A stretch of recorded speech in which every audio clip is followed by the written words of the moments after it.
Ear phones ఏమన్నా ear phones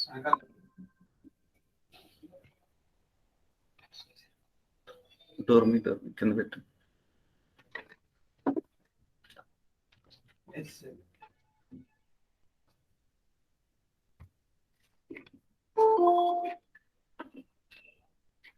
okay.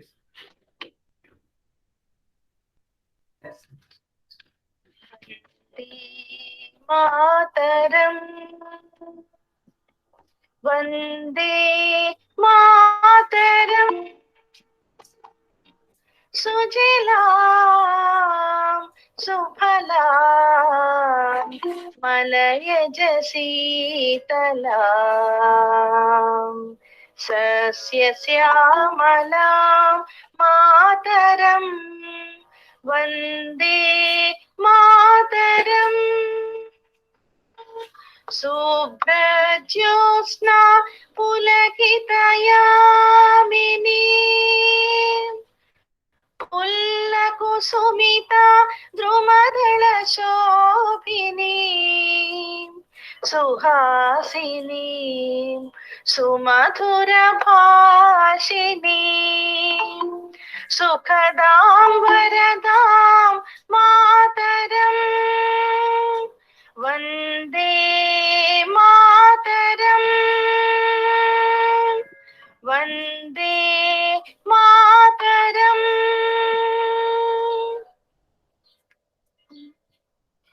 జయ జయ హే తెలంగాణ జననీ జయ కేతనం ముక్కోటి గొంతుకలు ఒక్కటైన చేతనం. జయ జయ హే తెలంగాణ జననీ జయ కేతనం ముక్కోటి గొంతుకలు ఒక్కటైన చేతనం. తరతరాల చరిత గల తల్లి నీరాజనం తరతరాల చరిత గల తల్లి నీరాజనం. 10 జిల్లల నీ పిల్లలు ప్రణమిల్లిన శుభ తరుణం. జై తెలంగాణ జై జై తెలంగాణ జై తెలంగాణ జై జై తెలంగాణ. పోతనది పురిటి గడ్డ రుద్రమది వీరగడ్డ గండర గండడు కొమురం భీముడే నీ బిడ్డ. కాకతీయ కళా ప్రభల కాంతి రేఖ రామప్ప గోల్కొండ బాబుల గొప్ప వెలుగే చార్మినార్. జై తెలంగాణ జై జై తెలంగాణ జై తెలంగాణ జై జై తెలంగాణ. జయ జయ హే తెలంగాణ జననీ జయ కేతనం ముక్కోటి గొంతుకలు ఒక్కటైన చేతనం. జయ జయ హే తెలంగాణ జననీ జయ కేతనం ముక్కోటి గొంతుకలు ఒక్కటైన చేతనం. జ్ఞానా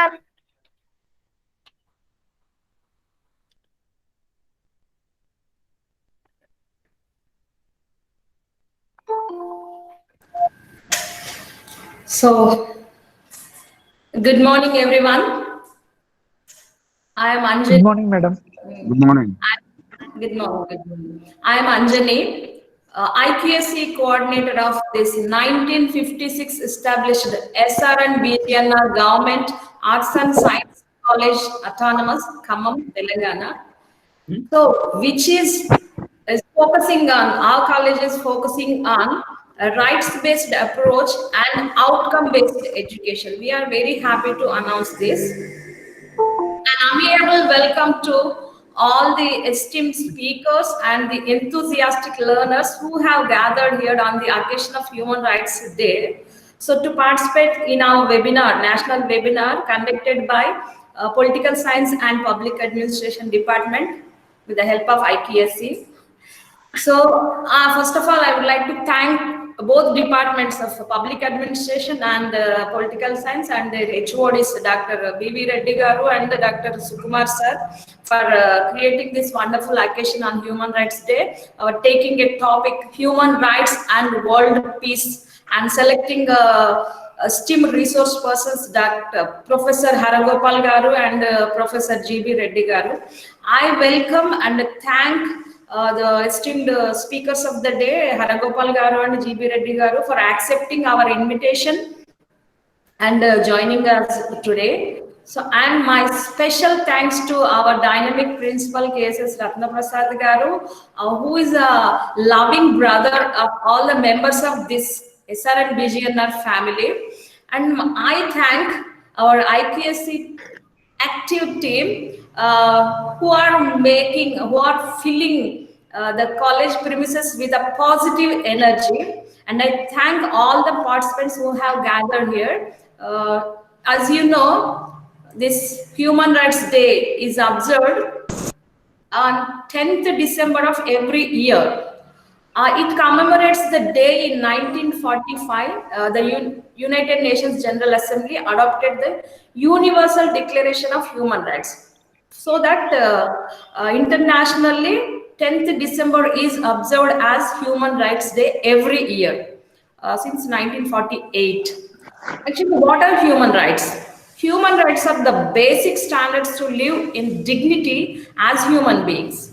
Human rights are the foundation of freedom, justice, and peace. That's why we have taken the title as Human Rights and World Peace. As Nelson Mandela says, to deny people their human rights is to challenge their very humanity. If you are denying the human rights, it's challenging people's humanity, as Nelson Mandela says. So just I want to share two lines from United Nations Charter on this occasion of Declaration Human Rights Day. We, the peoples of the United Nations, are determined to reaffirm faith in fundamental human rights, in the dignity and worth of the human person, in the equal rights of men and women, and of national large and small. So they are our resource persons of the day on this national webinar. They throw different light on the topic human rights to see the both sides of the coin. Sometimes some people say something and they do something. So like that, who are uttering human rights, sometimes they kill the human rights and they deny the human rights. So we have to know all the details. So our resource persons will tell you everything in detail. So actually there are so many types of rights, civil and political rights called first generation rights, and economic and social rights are called second generation. Environmental, cultural and developmental rights are called third generation. Our resource persons will touch all those things, I hope. Now, I request our Dr. Sukumar sir to take over the session and to give his presiding remarks. Welcome, Sukumar sir. Very good morning to everyone. So it's a special day in the history of human rights across the globe. So first of all, I'm so grateful and thankful to the very dynamic brotherhood principal of our college, because he himself stands for multi-dimensional approach. So he is always cordial, kind, tender, and brotherhood, and extends warm greetings in multi-dimensional.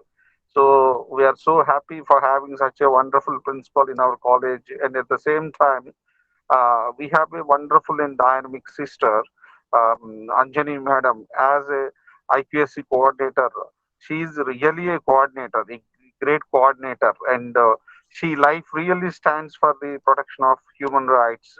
So her life has really shown, and she is a role model for so many things. She stands always in the college to help, and for the past 1 month, she has been really playing crucial role for the successful conduct of various webinar at the national and international level.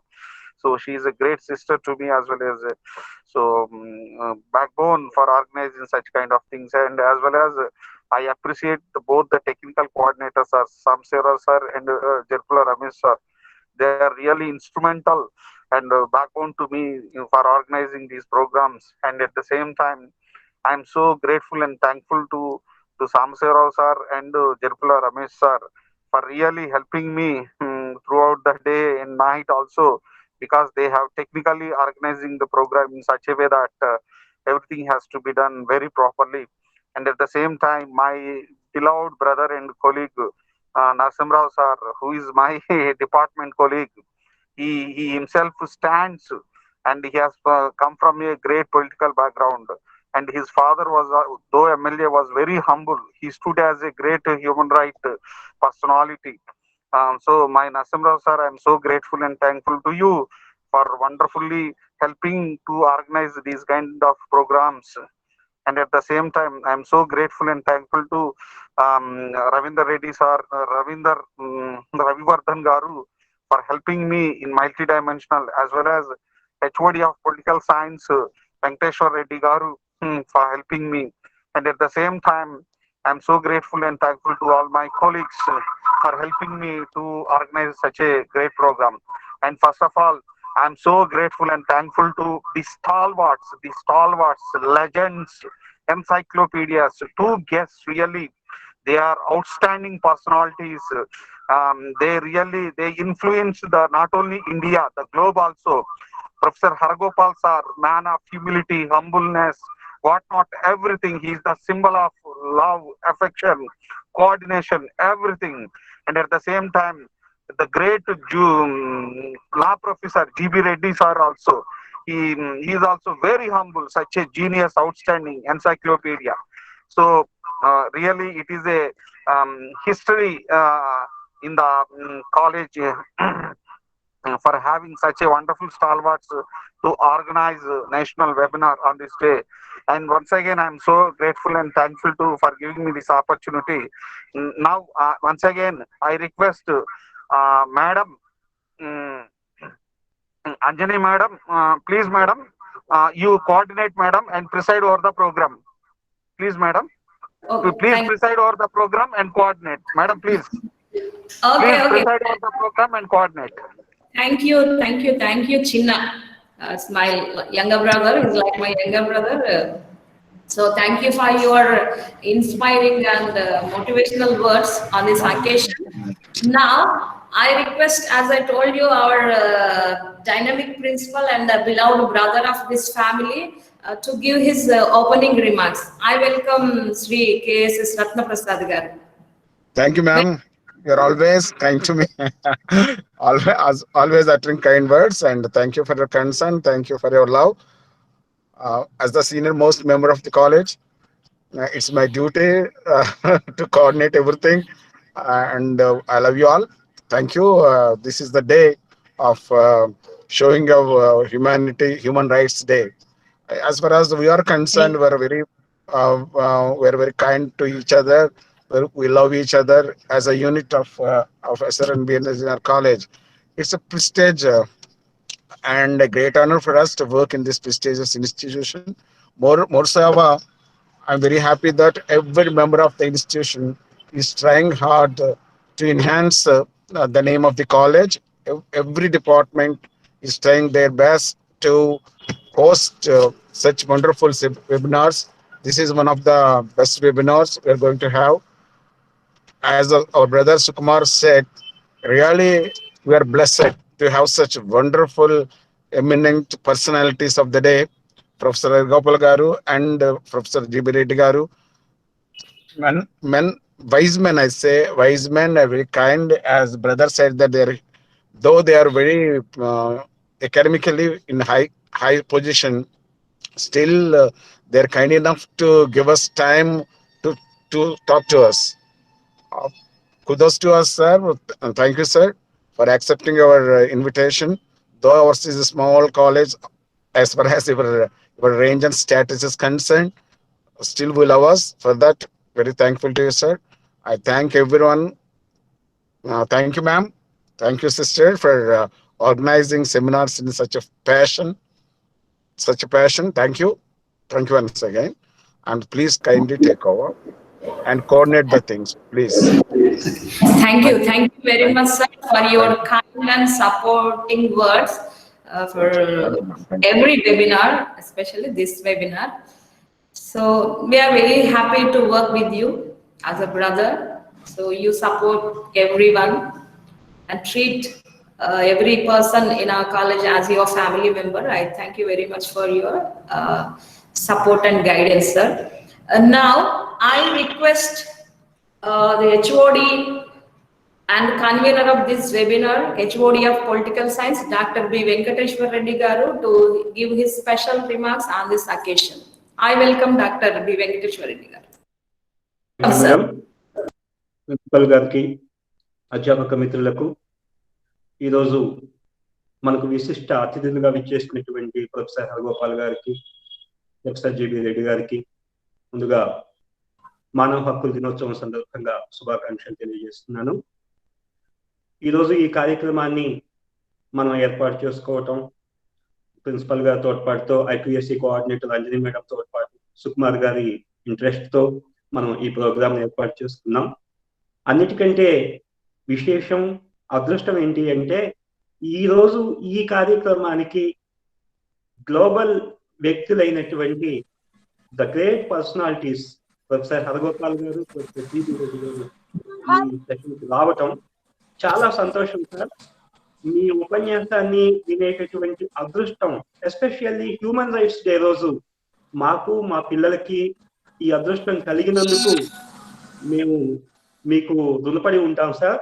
ఎక్కడ మీ ఉపన్యాసం వస్తున్నా, టీవీలో ఎప్పుడు మీ మాట్లాడుతున్నా వినాలనే ఆసక్తి ఉంటుంది sir సహజంగా మాకు. సో అట్లాంటిది ఈ రోజు మా కాలేజీకి సంబంధించినటువంటి, మా డిపార్ట్మెంట్స్ కి సంబంధించినటువంటి ప్రోగ్రామ్ లో మీరు పార్టిసిపేట్ కావటం అనేది మా అదృష్టం. ఇది మా కళాశాల అదృష్టం. ఈ రోజు మా విద్యార్థులందరికీ కూడాను మీ ఉపన్యాసాన్ని వినేటటువంటి అదృష్టం కలిగినందుకు చాలా సంతోషంగా ఉంది సార్. పిల్లలందరూ కూడాను తప్పనిసరిగా ఈ కార్యక్రమాన్ని వినవలసిందిగా కోరుకుంటున్నాను. ఎందుకంటే ఇట్లాంటి అవకాశాలు చాలా చాలా అరుదుగా వస్తూ ఉంటాయి మాకు. సో అట్లాంటిది ఈ రోజు కుదరటం, ఎస్పెషల్లీ ఈ రోజు హ్యూమన్ రైట్స్ డే కావటం మరీ సంతోషం సార్. సో మీ ముందు హ్యూమన్ రైట్స్ గురించి మాట్లాడేటటువంటి అర్హత కానీ లేదా అంత స్టామినా కానీ లేదు సార్. సో మీ ఉపన్యాసం వినాలని ఆసక్తిగా ఎదురు చూస్తున్నాను. సో ఈ అవకాశం నాకు కల్పించినందుకు అంజనీ మేడం గారికి, అలాగే సుకుమార్ గారికి ప్రత్యేకంగా ధన్యవాదాలు తెలియజేసుకుంటున్నాను. Thank you very much madam. Thank you madam. Thank you very much, sir, for your motivational words and for being with us in every aspect. And you are such a senior faculty in our college, and you are always there for us and behind us to run all these programs. Thank you for being with us, and thank you for joining us today, and thank you for conducting this program. Actually, you people, Political Science and Public Administration departments, created this occasion. Actually, in our IQAC meeting, we decided to conduct a small program on this occasion, but you took the initiative to conduct the national webinar on this occasion. Thank you very much for that, sir. Yeah, so now, madam, once again. Okay. Actually, I got disconnected.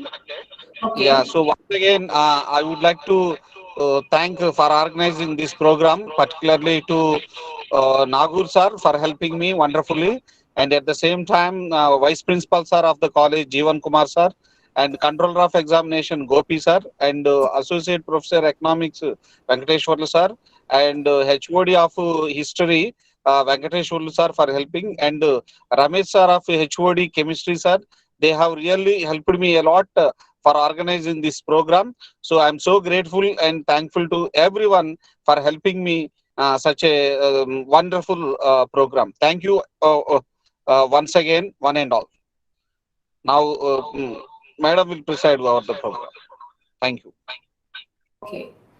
Thank you, sir, for thanking all our colleagues and our members of our family.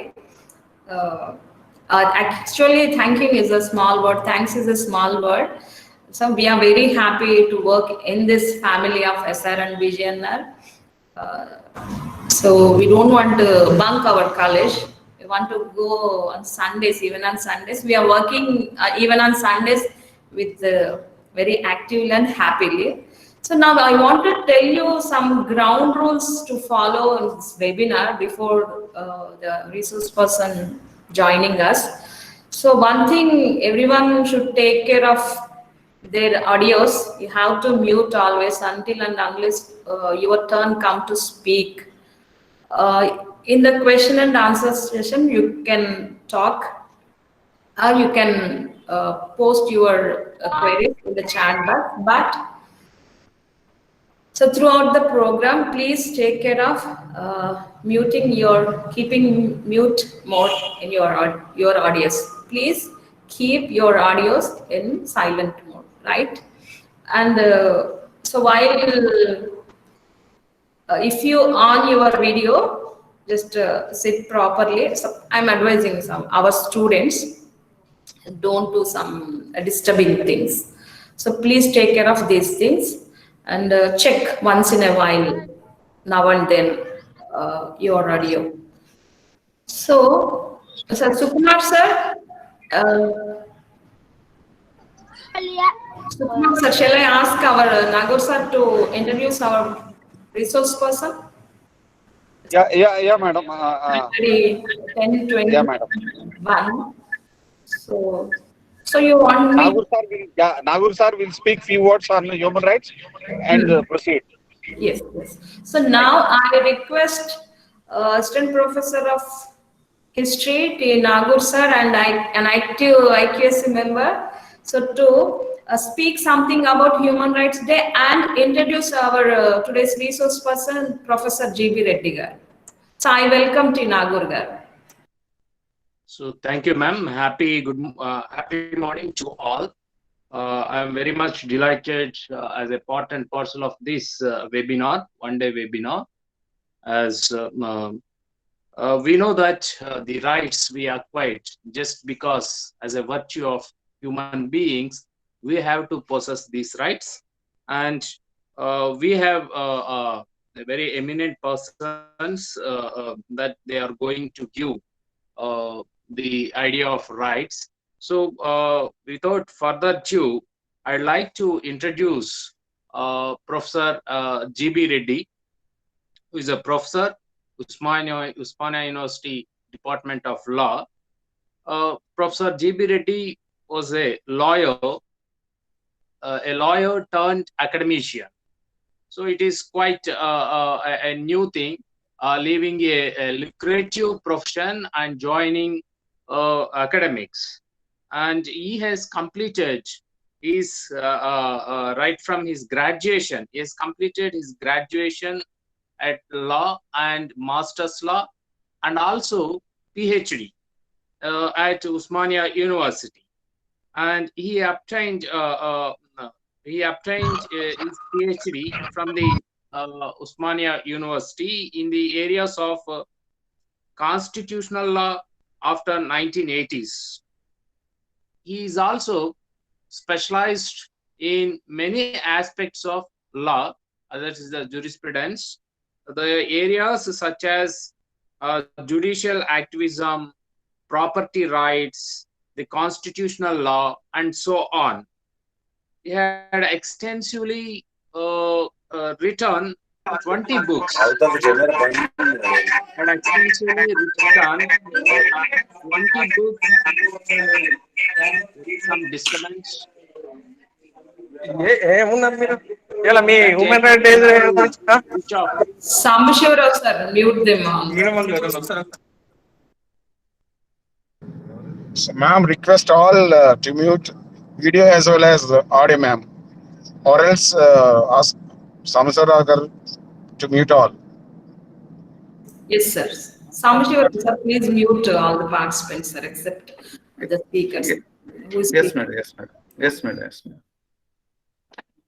Please proceed, sir. I have muted. Sir, continue, sir. Please continue. Okay, thank you. So Professor G.B. Reddy had extensively written more than 20 books on various subjects. It covers a wide range themes such as women and law, intellectual property rights, copyrights, right to information, judicial activism, and so on. The gravity of the books was such a high that an eminent jurist, V.R. Krishna Iyer, had reviewed these books in an widely popular newspapers and journals like the Hindu and Frontline. So Professor G.B. Reddy has contributed a lot of articles to various journals, and he had vibrant writings. Had also contributed more than 70 articles to various reputed journals. Besides that academic activities, he has been a visiting faculty to the various prestigious academies. One such prestigious academy is National Police Academy, Judicial Academy, and the famous Nalsar University. So Professor G.B. Reddy had extended his academic activities not only to India, and he has contributed more to other nations, especially Southeast Asian nations. He has visited Japan, and he also visited Malaysia, Singapore, South Korea, Thailand.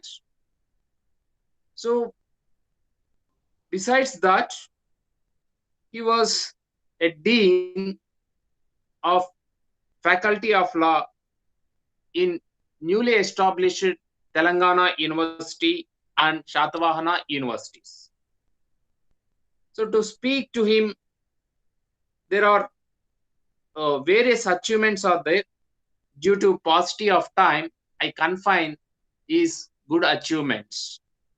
So I cordially request our chief guest, Professor G.B. Reddy Garu, to take over the screen and deliver his valuable lecture.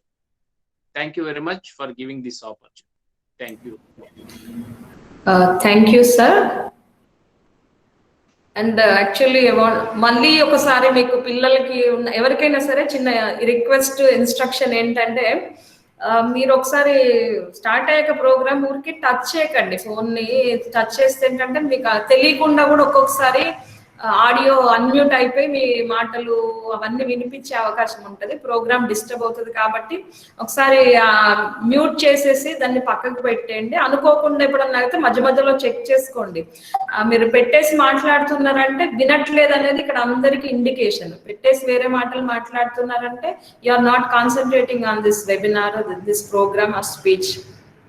వీడియోలో కూడా మీరు video on చేసుకుంటే శ్రద్ధగా వినేటట్టయితే వీడియోలో కనిపించండి.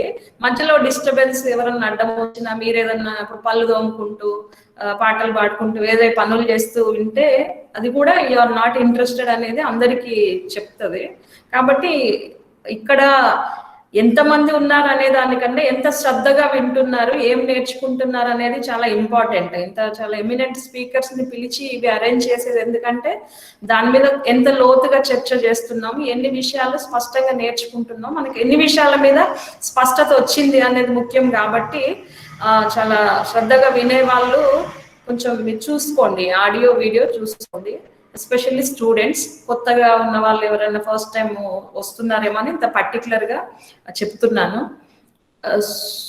Sukumar sir ఉన్నారా? GB Reddy గారు, is it that?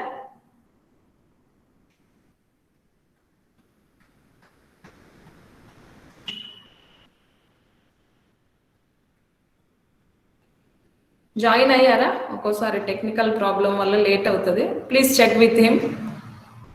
So ఒకటి, before that I want to tell you 2 points. Human rights అనగానే కొన్ని మిస్కన్సెప్షన్స్, అపోహలు కూడా ఉంటాయి. సో ఫర్ ఎగ్జాంపుల్, ఒక భర్త ఉన్నాడంటే భార్యను బాగా కొట్టి ఆపడానికి ఎవరైనా వెళ్తే నా పిల్లలు నా ఇష్టం, నా రైట్ అంటాడు, అది నా హక్కు అంటాడు. అది హక్క, అది హ్యూమన్ రైట్స్ కాదు. హ్యూమన్ రైట్స్ అంటే ప్రతి ఒక్క వ్యక్తి డిగ్నిటీ తోటి, ఆత్మగౌరవంతో బతికే అవకాశాన్ని ఇవ్వడం. సో చాలా మంది కూడా చిన్న చిన్న పిల్లల్ని కొడతా ఉంటారు, ఎందుకంటే మా పిల్లలు మా ఇష్టం అంటారు. కానీ చిన్న పిల్లలైనా ఆడవాళ్ళైనా వాళ్ళు ఏ కలర్ అయినా ఏ క్యాస్ట్ అయినా సరే అందరికీ ఈక్వల్ రెస్పెక్ట్ ఇవ్వాల్సిందే. కానీ మారిపోతా ఉంటాయి రైట్స్ అనేటప్పటికీ.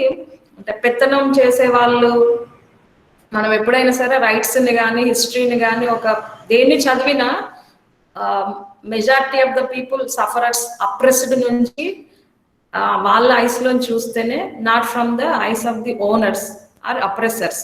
పెత్తనాలు చేసే వాళ్ళు, అందరినీ బాధించే వాళ్ళ కోణంలోంచి కాకుండా బాధితుల కోణంలోంచి చూస్తే కరెక్ట్ గా అర్థం అవుతాయి మనకి హ్యూమన్ రైట్స్ అనేవి.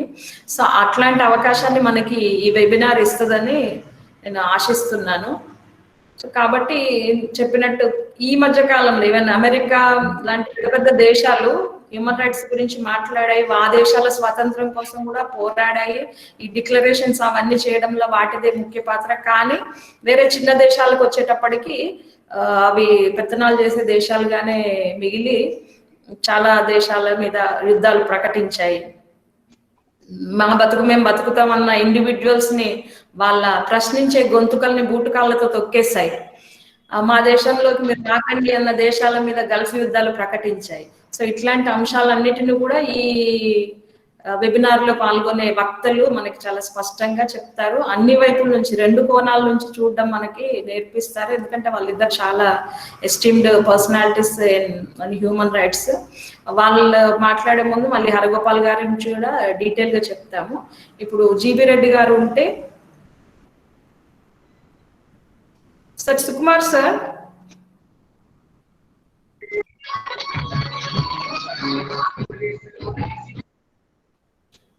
మ్యూట్ చేసుకోండి అమ్మా. రైట్, ఆడియో కూడా మ్యూట్ చేసుకోండి అమ్మా. ఆడియో వీడియో ఉంటే కూడా మనకి క్లారిటీ తగ్గుతుంది, ఎక్కువ వీడియో ఉండడం వల్ల. కొంచెం అందరూ వీడియో ఎక్సెప్ట్ మనం తప్ప చేసుకుంటే మంచిగా ఉంటుంది. కొంచెం అడ్వైస్ చేయండి అమ్మా. Okay sir. Speakers, moderators, organisers తప్ప మిగతా వాళ్ళు ఆడియో వీడియో రెండు ఆఫ్ చేసుకున్నామా. మేము కూడా నేను ఇమీడియట్ గా మాట్లాడడం ఆపగానే మ్యూట్ చేస్తున్నాను. ఇంతవరకు ఇన్ని వెబినార్స్ లో నా ఆడియో ఎప్పుడు ఆన్ అవ్వలేదు. So we have to be very alert. Just అందరూ వీడియో కూడా ఆఫ్ చేసుకోండి, శ్రద్ధగా వినండి. If you have any doubts you can post in the chat box. Be very active in chat box. You can share everything in the chat box, doubts and questions. Me expectations kuda rayachu. We are expecting this information and these things from this webinar, so you can post that in your chat box so that we can read them and take them to the speakers, and or we can answer them. Okay, so Sukumar sir, where are you? Yeah, it's getting signal problem, ma'am. Yes, that's why. Yeah, ma'am. I'm trying to contact the sir, madam. Please, you proceed. In the meantime, you proceed, madam. Okay.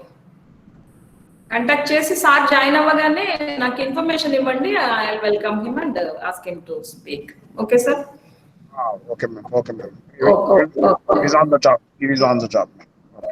Okay, sir. Okay. So, ఇందాక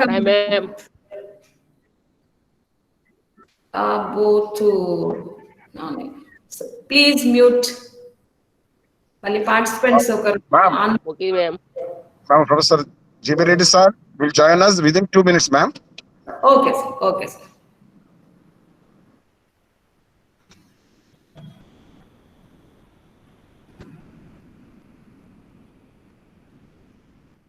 So, as I said, Human Rights Day is observed on 10th December every year to commemorate the occasion of 1948 Human Rights Declaration. So, already I told you, human rights are the basic standards to live with dignity as a human being. So, andariki prati okkariki undali.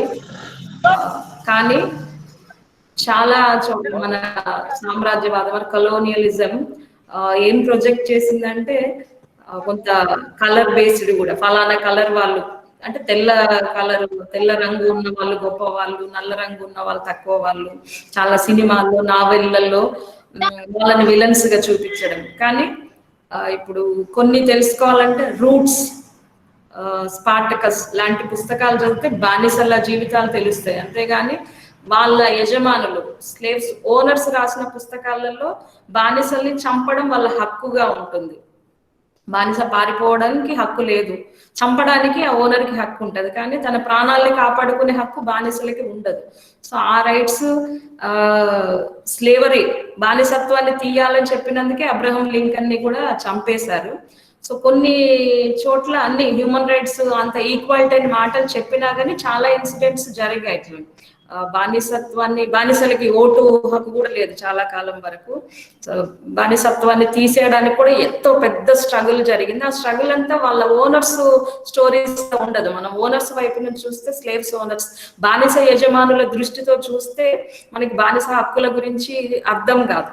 అదే బానిసల గురించి చదివితేనే బానిసల జీవితాల గురించి, వాళ్ళు పడ్డ కష్టాల గురించి, వాళ్ళు దాని నుంచి బానిసత్వాన్ని నిర్మూలించడానికి వాళ్ళు చేసిన పోరాటాలు, ప్రాణత్యాగాల గురించి అర్థం చేసుకోవాలంటే వాళ్ళ మాటల్లోనే వాళ్ళ రచనలు చదివితేనే అర్థమవుతుంది. ఇట్లా రైట్స్ అనగానే ఈ రైట్స్ కూడా అంటే అన్యాయమైన హక్కులు కూడా కొన్ని కనపడతా ఉంటాయి. ఇది ఇందాక చెప్పుకున్నట్టు బానిసల్ని చంపడం కూడా బానిస యజమానులకు ఒక హక్కు, ఏమైనా చేయొచ్చు వాళ్ళని. అంటే వాళ్ళు నిజాన్ని మనం జంతువుల్ని కూడా అంత హీనంగా ట్రీట్ చేయడం. మనం ఒక చిన్న జంతువుని ఏమన్నా పెంచుకుంటుంటే okay.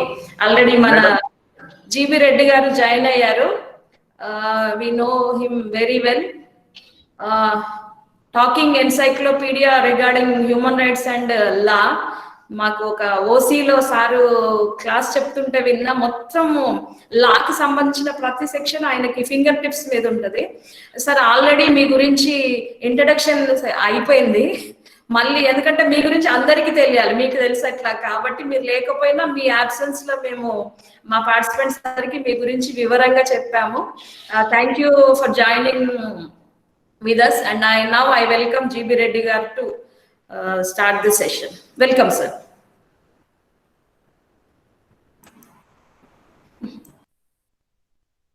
Yeah, just a minute. The presentation is not necessary. Not a lecture.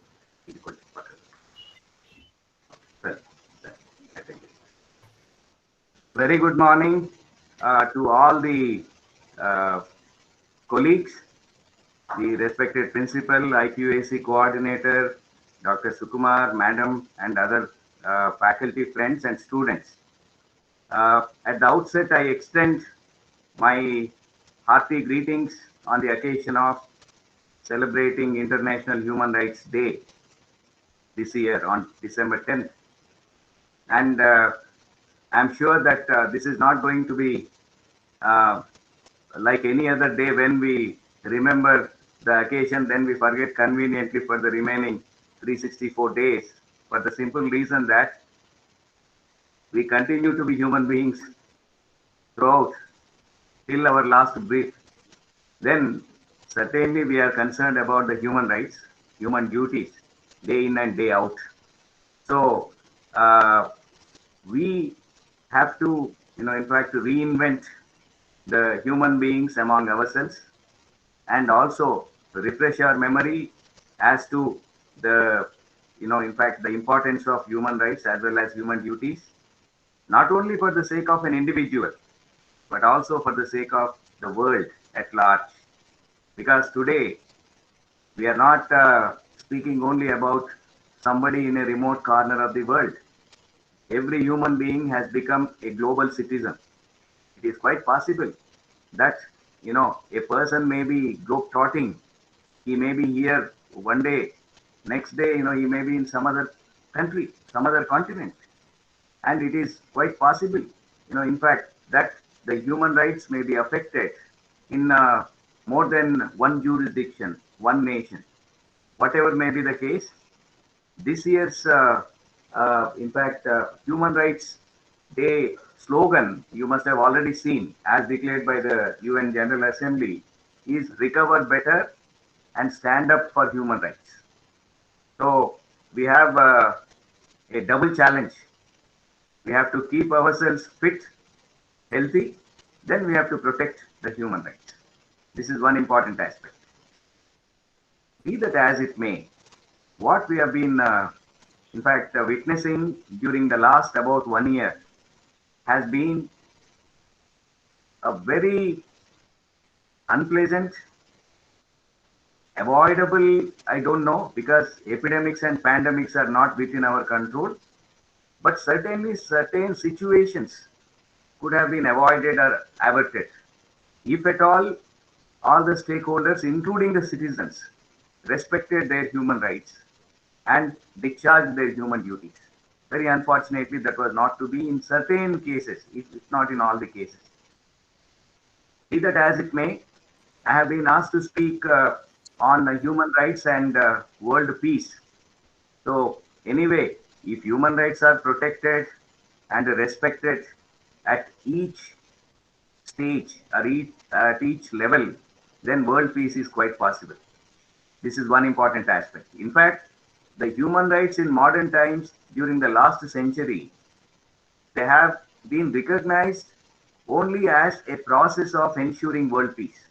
In 1945, when UN Charter was signed, then when in 1948, the Universal Declaration of Human Rights was made, then in 1950, when it was declared as the International Human Rights Day, December 10th. Therefore, the human rights in modern times, I'm not saying that we did not enjoy the human rights in the good old days. Human rights were there, they were respected, and the duties were discharged. The people were probably, not so violent and cruel at times. Be that as it may, in modern times, the advent of science and technology has also been misused to violate the human rights, not of few individuals, but millions of people across the world. This is one important aspect. Maybe this is the occasion when we have to refresh our memory as to some of the important aspects. For example, we always quote US Declaration of Independence. All the men are born free and equal and endowed by the Creator with certain inalienable rights. Among them are the right to life, liberty, and pursuit of happiness. It goes on. This is a statement which has been adopted in number of international conventions, including the Human Rights Convention. This is one important point. Including UDHR. It says that all the men are born free and equal. The question is not only the men. When we say men, men include the women also. Now, be that as it may, when we go back to the concept of human rights, their evolution and all, probably this is not the day to speak much about them. But every human being, irrespective of the region, religion, caste, color, or language, whatever, is endowed with certain basic rights and basic freedoms. And I always keep on saying that the human beings are born with a protective gear. In Telugu, we have a saying, is it not? Kavacha Kundalalu. Karnudu Kavacha Kundalalu putte, manam human rights ton putna. Ide mana kavacham. This is the protective gear. And it is a duty on the part of almost every, not almost, on every individual to ensure that this protective gear is, in fact, respected, and ultimately it is protected at all times. This is one important aspect.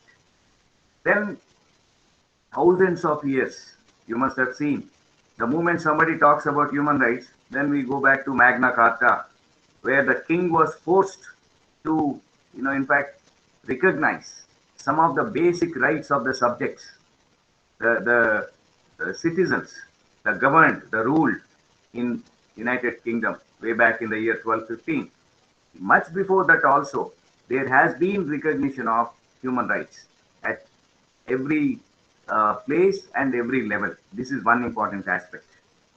Then second important aspect is that we are talking about human rights, which draw upon religious, cultural, philosophical, and also legal developments.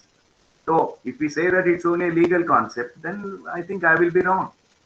We have to touch upon the remaining aspects as well.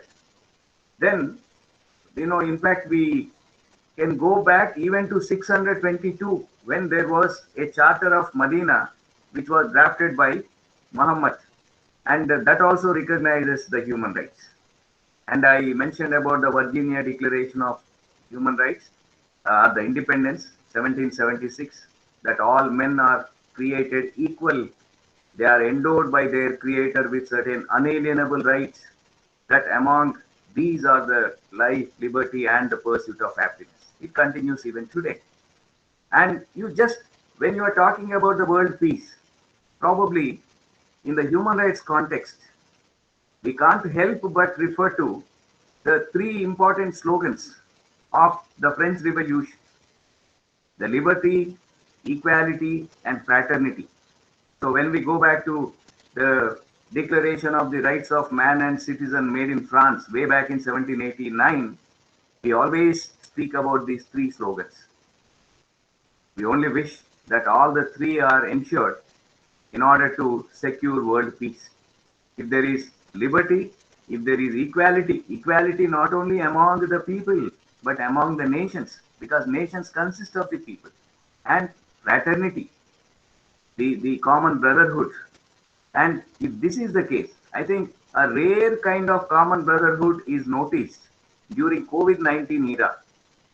So probably the countries are trying to cooperate with each other in development of the vaccine, in implementing certain health protocols, so on and so forth.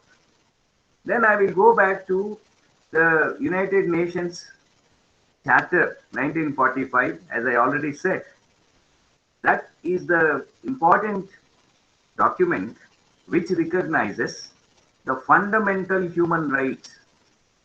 Of course, while aiming at securing international peace, security, and many other things, like including the camaraderie between the various nations, small and big, the same document insists upon the guaranteeing fundamental human rights, 1945.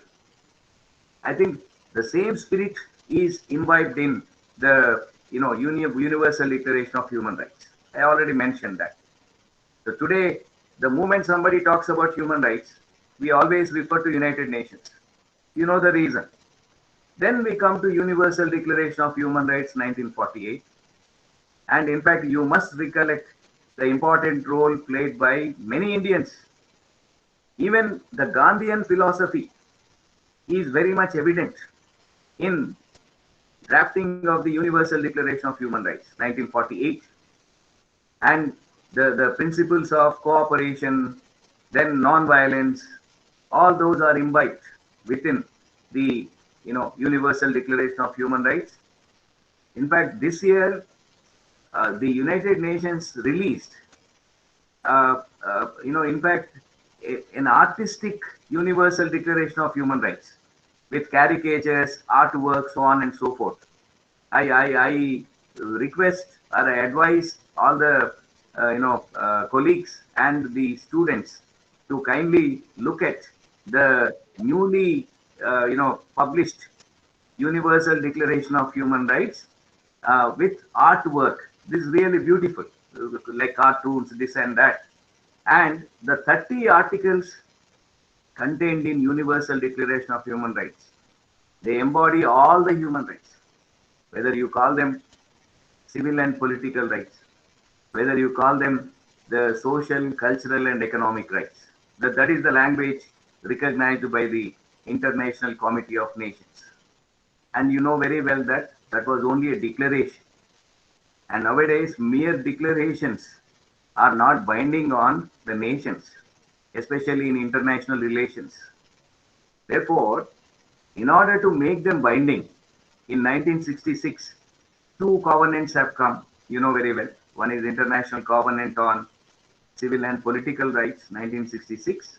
The other one is International Covenant on the Economic, Social, and Cultural Rights.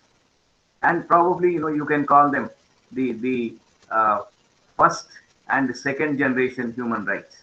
But the countries which signed are bound to implement them. Otherwise, there will be sanctions. There may be, trade sanctions or other kinds of sanctions, are including the use of force by Security Council, etc. That is one important aspect. As far as the rogue states which do not implement the rights under 1966 conventions. This is another important point. Then when we are talking about the world peace, how will the world peace be secured? For example, look at the Yazidis in Iraq. In fact, no Yazidi women is spared by the other Muslim sects there. We don't know why, but they feel that according to their superstitions or beliefs, these people must be raped, murdered, converted into sex slaves. This is a kind of genocide when they are murdered. Same thing happened in the case of Jews during Second World War. We have seen large-scale killing of people. Millions of people died. One may recollect Nuremberg Tribunal, Nuremberg trial. In fact, Nuremberg Tribunal was constituted only to look into the atrocities committed during Second World War by Germany and others. Right? Similarly, racial discrimination. Another important aspect I would like to, recollect. Some of you must have heard about Rodney King.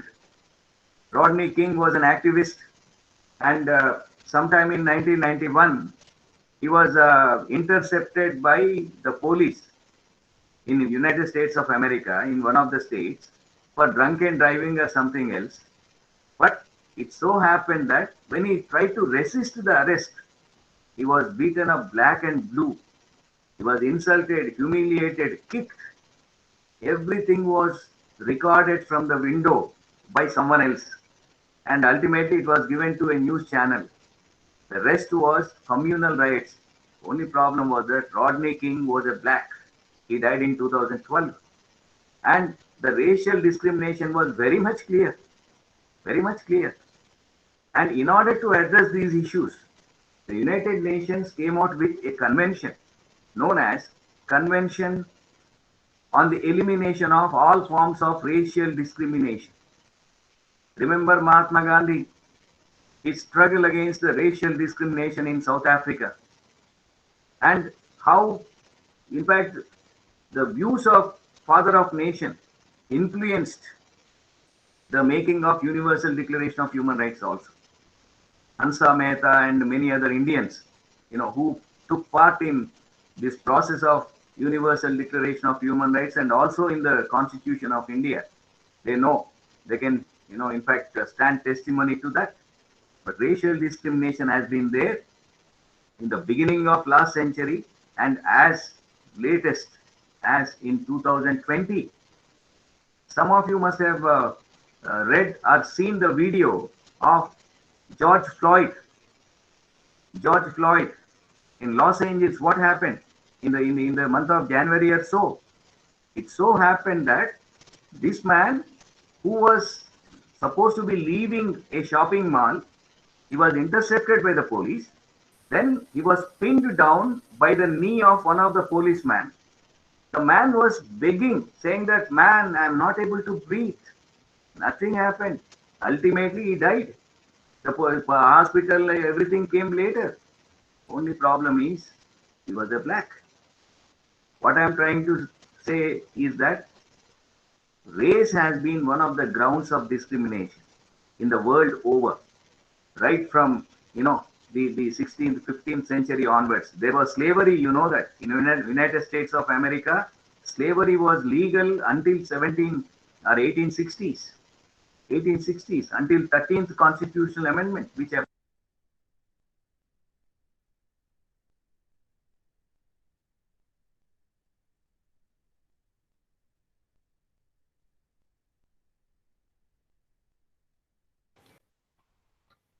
Sir, please mute yourself, sir. Sir, please, sir. Sorry for the disturbance, sir.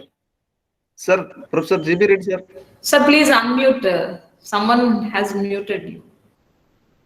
GB Reddy garu meedi mute lo undi sir. Unmute cheskondi. Okay. Right. I was not heard అంటే ఇంతవరకు వినిపించలేదా? ఒక 1 minute కాదు, కొన్ని few seconds sir. మధ్యలో అనుకోకుండా ఎవరో press చేసినట్టున్నారు, మీది మ్యూట్ అయింది. ఒక 2-3 words, last 1 sentence. Okay, all right. I was referring to the slavery, the slavery of blacks in United States of America, which was witnessed and which was ultimately abolished only by 13th Constitutional Amendment. And I think you know that even after abolition of slavery in 1860s, after a civil war, when Abraham Lincoln was the president of United States of America, we come across the discrimination in the form of certain practices like separate but equal. You know, that practice was continued till 1954, you know, till the last century. So the court also justified, very unfortunately, until 1954. If there are blacks and whites, separate compartments for blacks and whites in trains, other transport systems, hospitals, universities, what not.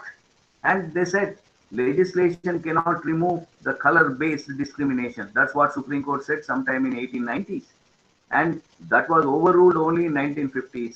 But even today, in spite of making constitutional amendments, in spite of the courts ultimately declaring that racial discrimination is bad, the practice still continues. That's what I'm trying to say. That is the reason why I gave the example of George Floyd in 2020. George Floyd, you know, he died because of the kneeling down on his neck by one of the policemen. And the policeman was so adamant. The onlookers were requesting him, you get up, the man is dying. He didn't budge. And he took off his knee only when the other person was motionless. By the time he died. In order to address these issues, we have come across the Convention on Elimination of Racial Discrimination against women. Of course, there are a number of conventions. And in fact, today I think we have to remember that initially, even Universal Declaration of Human Rights contained a statement saying that all the men are born free and equal. Then our Indian representative to UN at that time, Hansa Mehta, she had the distinction of being Indian representative to UN and being a part of Eleanor Roosevelt's team of declaring Universal Declaration of Human Rights. She was also a member of the Constituent Assembly. So she played a multiple role, and she insisted on replacement of men with human beings. So today you say all the human beings are born free and equal. That therefore the gender-based discrimination or discrimination against women also is sought to be removed by number of conventions. But I think you know, this is an ongoing process. The real gender justice is yet to see the, you know, light of the day. This is another important point. Torture, for example. I mentioned about George Floyd. He was tortured to death. Same thing happens everywhere. And in fact, there is a UN convention against torture, Child Rights Convention. We recognized the fundamental right of children up between 6 and 14 years of age to, you know, education only recently by 86th Amendment 2002. But this is envisaged much before in the UN Child Rights Convention. My purpose is not to tell you about all these conventions. There are any number of conventions, any number of bodies at the international level. I'm not here to tell you because anybody can Google and find out. But how the international peace or the world peace can be secured by respecting and implementing the human rights and human duties is our question today. We are trying to refer to some of these latest developments. For example, there is a case called Nandini Sundar's case. You must have heard about it. In Chhattisgarh area, there was something called Salva Judum. You know that. It was a private army. The police, instead of fighting the persons who were not in agreement with the government policies or ideology, who are in the forest and who are trying to, secure their own objective of doing justice. We can't find fault with them. Instead of they fighting or dealing that issue as a social issue or socio-economic issue, they used the tribal children as the special police officers and they gave them arms. The net result has been that these children were caught in the crossfire between government on one hand and the Naxals on the other hand. This matter went up to Supreme Court. One of the professors, human rights activists, moved the Supreme Court, and in Nandini Sundar's case, our own judge, Justice B. Subhashan Reddy, Sudarshan Reddy, he gave a wonderful judgment stating that this practice cannot be continued. Children cannot be used for such purposes. This is another important issue. So we have number of other, aspects relating to regional human rights, relating to human rights in India and all. I already mentioned that as human beings, we are entitled to all kinds of human rights. No human right is independent. We are entitled to civil and political rights. You know that. What are the civil and political rights? I need not mention. You can call them first generation rights, which are based on the concept of liberty. The concept of liberty is important. Then we also have the social and economic cultural rights, economic and cultural rights, which are based on the concept of equality, right? And we also have third generation human rights, which are based on the concept of fraternity. What I'm trying to tell you is that even Dr. Ambedkar in the Constituent Assembly explained the essence of the trinity of these three: liberty, equality, and fraternity. And he says that they are interdependent. If you take away liberty, you are also taking away the equality and fraternity. And you take away fraternity, you are taking away the liberty and equality. They are interdependent. They are indivisible. And violation of one becomes violation of the other. Maybe on this day, we must also discuss something about the full belly thesis. That means what? Unless we enjoy the civil and political rights, we cannot enjoy the social, economic, and cultural rights. This is the first important. That is the reason why even Dr. Ambedkar spoke about not about only the political democracy, but he also spoke about the social democracy, right? Democracy replete with the social values, the inclusion, so on and so forth. On this day, we have to remember these great people. So when we come to the classification of human rights, we have to discuss the civil and political rights on one hand, then we have to discuss the social, economic, and cultural rights. Then if we have to quote certain, jurists relating to human rights, like Karel Vasek, he speaks about first generation human rights, second generation, and third generation human rights. Now people are talking about fourth generation human rights. Third generation human rights, for our information, are mostly unofficial human rights. For example, right of self-determination. Right now, the agitation by farmers is going on. But you must have seen that certain voices about Khalistan are also raised. The question is, if any section of Indians are raising a demand for separate statehood, right of self-determination, can we really, recognize that such a right? Formation of state is something, but creation of a new state, new nation within the nation. But one of the third generation human rights is right to self-determination.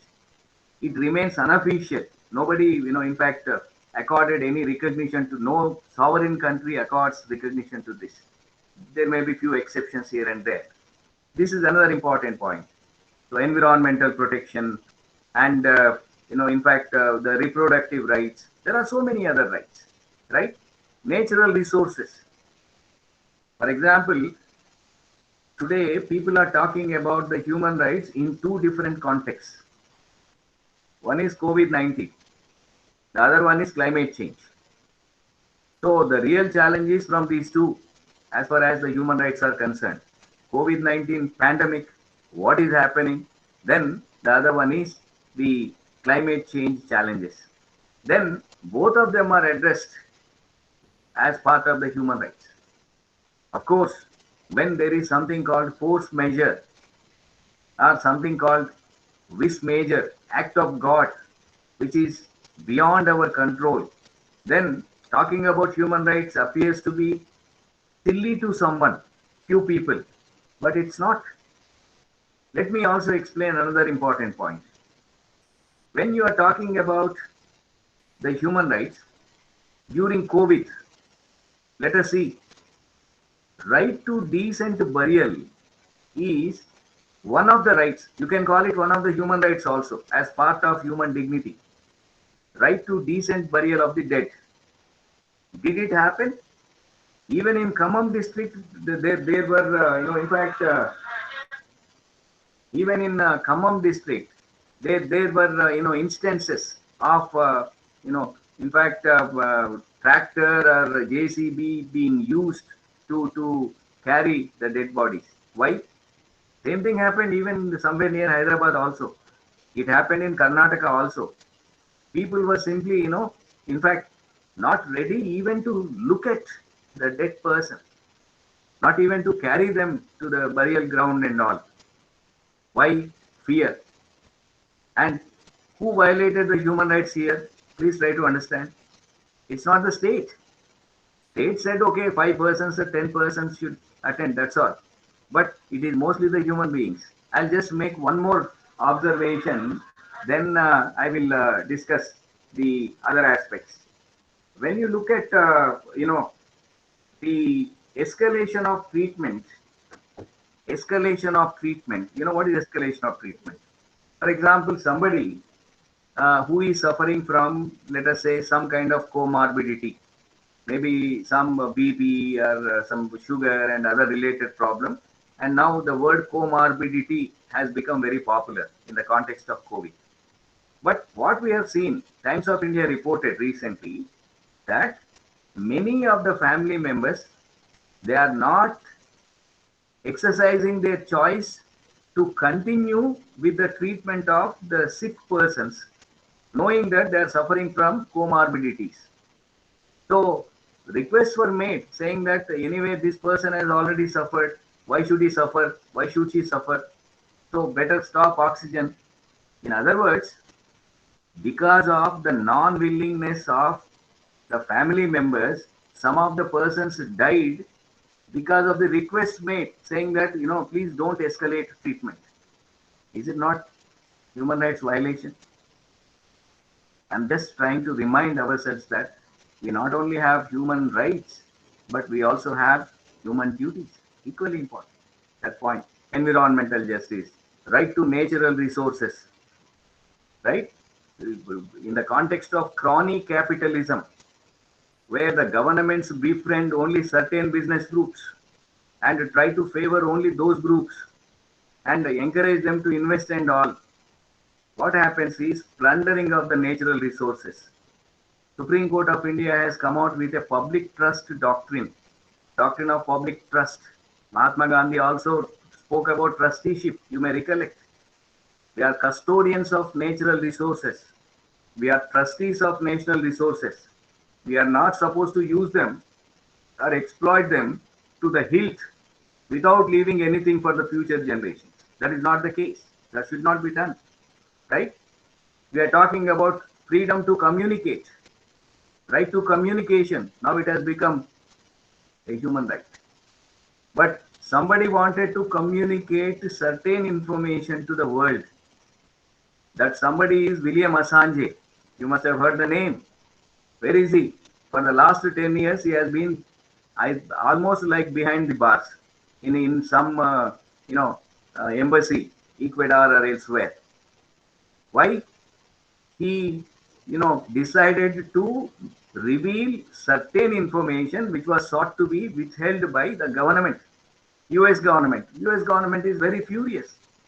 So you talk about the WikiLeaks, William Assange, that's another important aspect. Then right to participate in cultural heritage. When we are talking about the human rights, friends, I think this is the occasion we should talk about. For example, recently when I was delivering a lecture in a national law school, somebody asked, "Sir, what is wrong with the proposed Madhya Pradesh law, which says that there should not be any conversion for the sake of marriage?" Now, question is, right to have a family, right to have children, right to marriage, all of them are universally recognized human rights. What is happening now? The government, at least in few parts of the country, is trying to restrict this particular right by saying that there should not be any conversion for the sake of marriage. I do agree with that point. If you are really in love with somebody, then religion should not be an issue. Religion should bring the people together. It should not take them away. But the question is, if somebody is voluntarily embracing one religion or other religion, not only for the sake of marriage, for other purposes, can the government say that you should not convert? If the conversion is by force, by inducement, that is justified as far as the prohibition is concerned. It can be prohibited. Supreme Court also said that long time back in Reverend Stanislaw's case. Same in the case of Madhya Pradesh and Orissa laws, almost 20 years or 30 years back. But can you say the same thing now? You remember Shafiq Jahan case? You must have heard about it. A girl, a Hindu girl in Kerala, married a Muslim after converting herself into Islam. The father, in fact, he wanted to get the daughter back. Daughter was not willing. He went to the court, High Court, to declare the marriage as invalid. Very, funny thing. Ultimately, Supreme Court said every person of marriageable age has the freedom to choose her or his life partner irrespective of the religion. In that, there cannot be any intervention. They are talking about human rights. This is also one of the human rights aspects. I am not encouraging conversions, but if there are inter-country, inter-caste, inter-religious, and other marriages, I think if we stop them, it is a clear violation of human rights. That's another important point. Then we also have number of other issues. As far as human rights in India are concerned, we have the Human Rights Commission at the national level. Then we have human rights commissions working at the state level. Very unfortunately, many states don't have heads as far as the state human rights commissions are concerned, right? And in this context, we must also remember that religion and human rights cannot be divulged from each other. No religion disrespects human rights. Only, as you say, little learning is a dangerous thing. Little learning is a dangerous thing. So little understanding of a religion is the most dangerous thing. That is a problem. If a scholar is speaking, he speaks in one sense. If somebody with half-baked knowledge in that particular area is speaking, certainly there will be miscommunication and misunderstanding. That's what is happening as far as the religions are concerned. That is my personal belief. Look at Hinduism. It speaks about dharma, emphasis on duties, righteousness and emphasis on duties. You can call them human rights and human duties. Buddhism and Jainism speaks about salvation, sacrifice, respecting others' rights. Christianity speaks about fatherhood. Islam speaks about peace and brotherhood. All of them are part of the human rights discourse. I think you are aware of it. Coming to India, we have seen number of instances where the Constitution recognizes the human rights. All the fundamental rights guaranteed under the Indian Constitution are human rights. That is one important aspect. All the human rights may not be fundamental rights, but all the fundamental rights are human rights. You can ask me for the difference.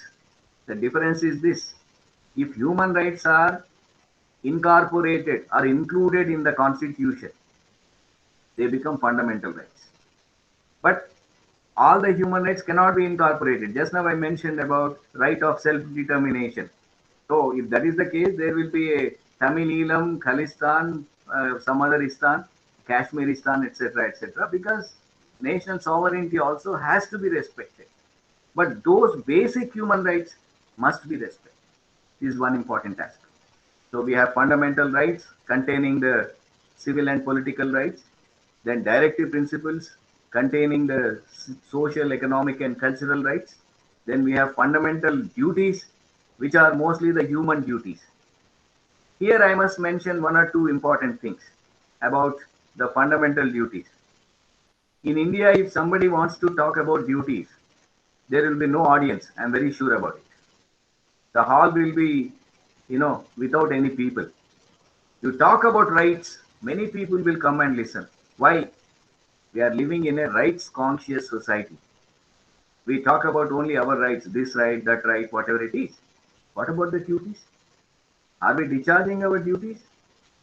Human duties? When a person is in the middle of the road asking for some kind of food or bread or water, how many people are stopping to give him or her? When somebody is stabbed in open, one person is stabbing another person, there are 100 people, all able-bodied, taking selfies, taking videos and photos. What kind of human right is violated there? You can understand. And what about human duty is discharged by these 100 people? What I'm trying to say is that recently we have seen the voting percentage is coming down. You have seen in Greater Hyderabad Municipal Corporation elections and other elections, almost 40%, 50% and all. Why the people are not coming and voting? Reasons could be many, but is not the right to vote duty to vote a fundamental duty? Is it not a fundamental duty? Recollect the wording of in fact Justice J.S. Verma Committee. J.S. Verma Committee in 1998 recommended to the central government to make it a fundamental duty. But my only problem is this: we already had 10 fundamental duties originally. Now we have 11. It will be another duty, being the 12th fundamental duty. But who will enforce it? Ultimately, concerted action on the part of the citizens is equally necessary. This is another point. And we have the Protection of Human Rights Act in India. The point is very simple. Most of the human rights commissions are only ceremonial. This has been my practice. And they normally don't interfere where they are supposed to interfere, and they interfere where they are not supposed to interfere. This is a real problem, right? But if the chairman and other members are equally concerned about the human rights protection, things will be certainly different, and they can take cognizance of many evils which are resulting in violation of human rights. I think I have another 8 minutes time, ma'am, if I'm not mistaken. Yes, sir. 11:25. I know. Yes, sir. So you can continue up to 11:30, sir. Okay. Thank you. Now, so another point is, you may be wondering as to why this man is speaking about human rights in France, in England, in USA, and the United Nations, because you gave me the topic of world peace. Second point is that there is a close connection between international human rights and the human rights in India, as far as the definition is concerned. The definition of human rights is under the Protection of Human Rights Act. It says that the rights relating to life, liberty, equality, and dignity of the individual, that is very important, guaranteed by Constitution, are embodied in international covenants. Point is this: international covenants. Therefore, you have to refer to Universal Declaration of Human Rights, International Covenant on Civil and Political Rights, so on and so forth. This is one point. That is the the precise reason why we are referring to the human rights. This is one important aspect. And today, I think human rights consciousness has increased. Kindly look at Article 51 of the Constitution. It speaks about the duty on the part of every state, being a directive principle. It speaks about duty on the part of every state to in fact, to promote international peace and harmony. And here comes the world peace. I think as far as India is concerned, it has played a perfect role in maintenance of world peace. Absolutely no doubt about it. Because India never sought any war, never took any initiative to go for any war. And ultimately, India has been following the principle of non-alignment. Then, in fact, no first strike doctrine is followed. We have signed a nuclear non-proliferation treaty, right? Nuclear test ban treaty was almost on the verge of being signed. And certainly, we are not the aggressors. India has been playing its role to perfection there. Even when China is, in fact, provoking us, our good friend Pakistan is provoking us almost day in and day out, but still we are insisting on no first strike doctrine. I think Professor Haragopal sir would be throwing much light on this. What I am trying to say is that India is a peace-loving country. Indians are the peace-loving country, the citizens. And when you are talking about the people-to-people diplomacy, certainly Indians have proved to be the better citizens of the world because we never, violated others' human rights at any point of time. Probably it's not within our DNA.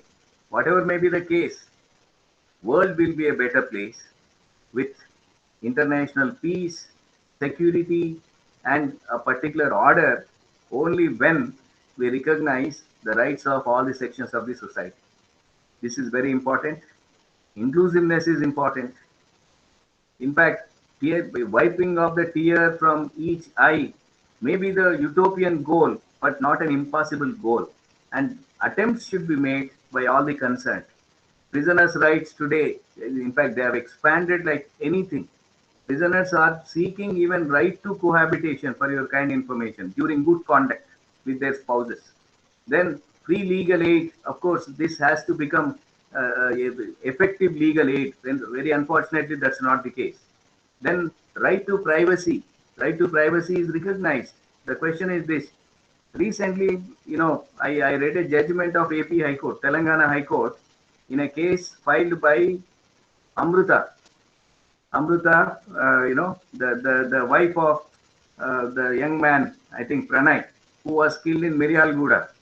And she had raised very valid questions before the court, saying that if Ram Gopal Verma is going to, in fact, shoot a film based on our story, he's saying on Twitter and all the other social media platforms, that it is based on the story of a father, a daughter, this and that. Is it not going to affect our reputation? Because I lost my husband, my father died, and this is the case ultimately. And how can he be permitted to commercially exploit my reputation? And the court should have definitely taken a different view. But very unfortunately, on technical points, the division bench of the court says that the matter is already in public domain. There is an FIR lodged. It is part of the police record. It is part of the newspapers. But just imagine what will happen to the privacy of the individual. Will there be no stigma? What will happen to that young girl, her own child, her own in-laws, her sister, mother, whoever it is? Ultimately, people will be staring and glaring at them. Where is the privacy? Especially in the age of this internet, the right to privacy has become the most threatened species of human rights. I think that needs to be protected. Data privacy is not there. Data protection also is not effective in countries like India, states like Telangana. This is another important point. Right to health, we have already seen that Supreme Court shouted from the rooftops saying that right to health is a fundamental right, because without health, nobody can live with basic human dignity under Article 21 of the Constitution. What happened to this right to health? How many people really got treatment? How many people were tested? And how the government ultimately converted only undermined the statistics also. You ask any higher official in the medical and health department about the actual number of COVID cases reported, treated, or even where there are mortalities, he will say that it is only a work on the paper. Actual thing is something, reported thing is something else. I'm not alleging or accusing the government. What I'm trying to say is that wrong statistics have been given. High Court also took cognizance of it. And the private sector is unregulated as far as the COVID treatment is concerned. There were days when each patient had to pay 1 lakh rupees in some of the so-called star hospitals. What happened to right to health? That is a problem. And I'm very sure that Indians must be very careful as far as the vaccine is concerned. They should not be rushing to get oneself vaccinated without in fact understanding the pros and cons, because there are certain even other news which is coming from United States of America and other countries, like Robert Kennedy, one of the doctors. He says that genetic mutations can take place if you take the COVID vaccine. I'm not against the vaccine. Point is this: whether it is going to cause some kind of irreparable loss. He says that your paracetamol may not work once you take this.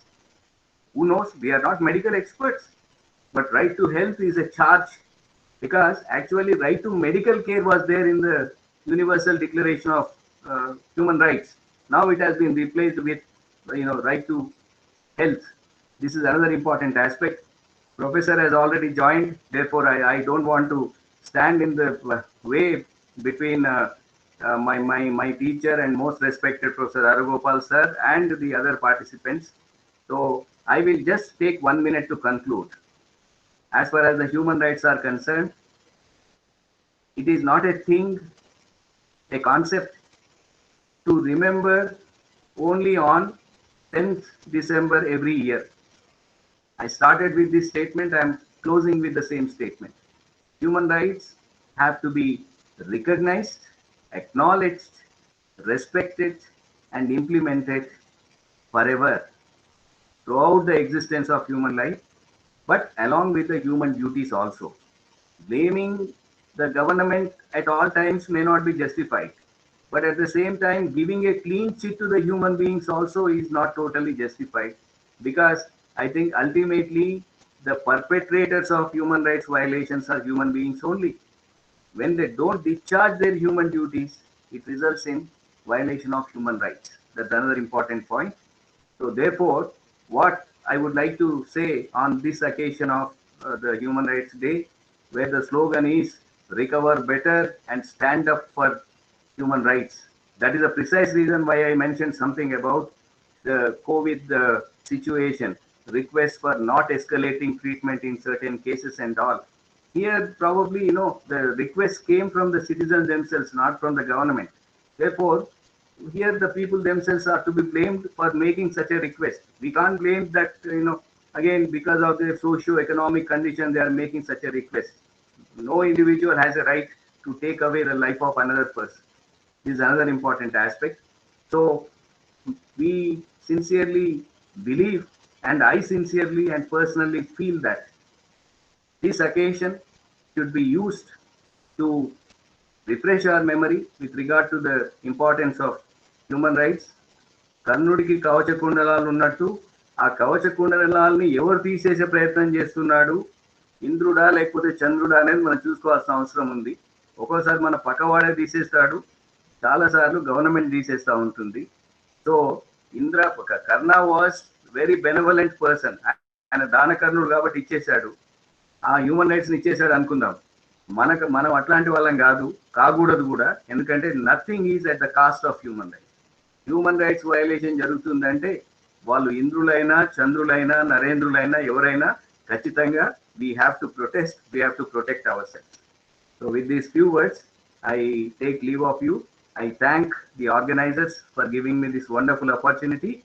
I once again pay my respects to my teacher and senior professor Arugopal sir. Thank you very much. Sir, so thank you, sir. Thank you. Sir, very wonderful, sir. Thank you. Thank you very much, G.B. sir. Reddy, sir. Sir, Thank for fabulous and outstanding lecture, for detailed and informative lecture, sir. So live long, sir. You are a fabulous and outstanding humanist, sir. Thank you, sir. And once again, I salute so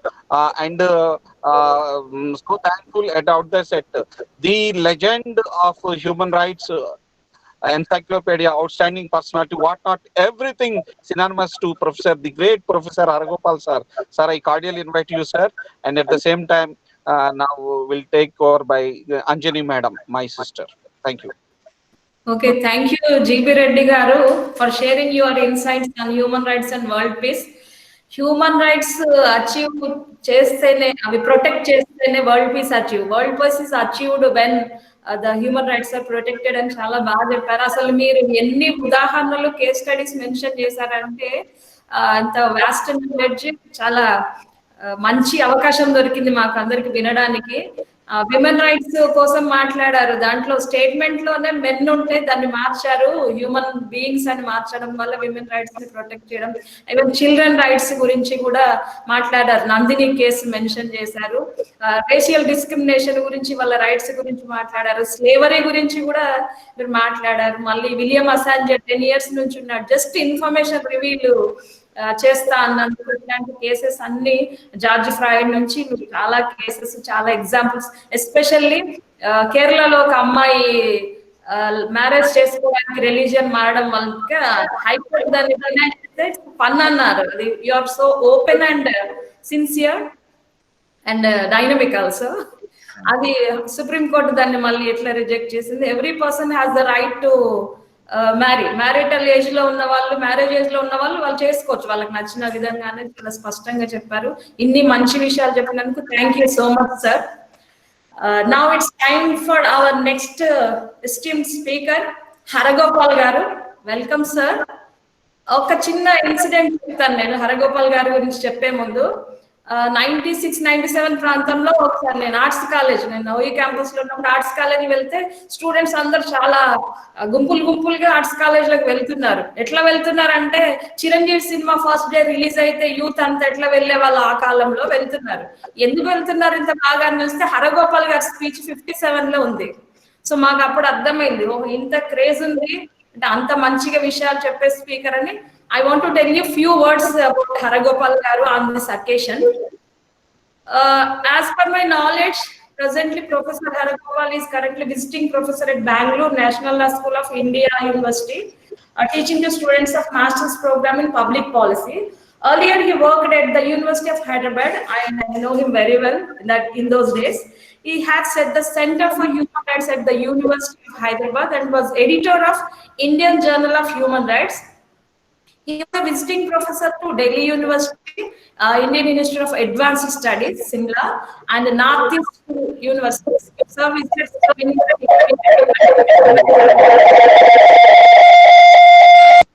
What happened? And sir was UGC National Lecturer during 1989 and 91. He delivered so many lectures at Oxford, London University, UK, and Cornell University in USA. He was a visiting professor at university in Sweden also. He participated in many world conferences and human rights conferences. One conference in Vienna, invited by United Nations. He was a sorry for the disturbance. He was a delegate of National Rights Program at Montreal, Canada. He was an ICSSR National Fellow at Tata Institute of Social Sciences at Hyderabad. Presently, sir is the chairperson of Kishore Bharati. Sir published so many books and edited so many books and published so many research papers.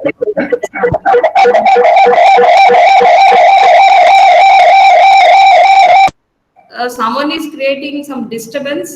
I don't know, sorry for the inconvenience. Sir has been associated with the civil rights movement for the last 4 decades. We are very familiar with that. With this brief introduction, I welcome Professor Haragopal Garu to deliver his lecture. Welcome, sir. Sir, meedi unmute cheyandi, sir. Unmute cheyandi. Am I audible?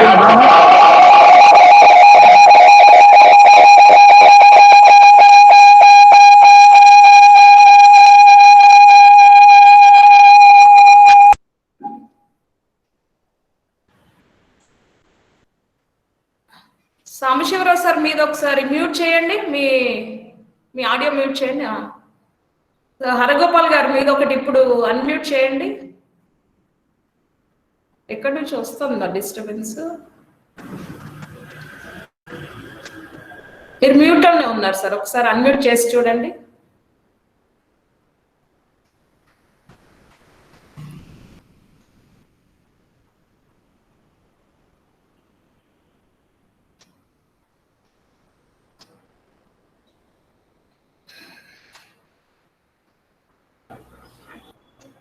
Now it's okay, madam.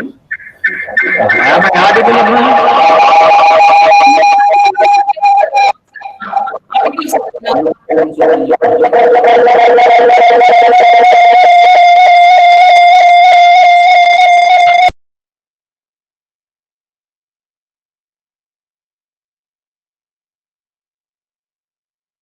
Sir మీ పక్కన phone ఏదన్నా ఉంటే అది పక్కకు తీసేయండి. Phone రెండు ఉంటే problem అవుతుందేమో. ఫోన్ ల్యాప్టాప్ రెండు పక్క పక్కన ఉంటే కూడా ప్రాబ్లం వస్తుంది ఒక్కోసారి. Yes, madam. Sir may be using 2 devices. Yes, Maybe. yes. Maybe that is the problem. Is it okay, ma? Yes, sir.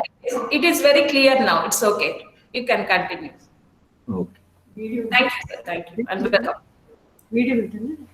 Video bit.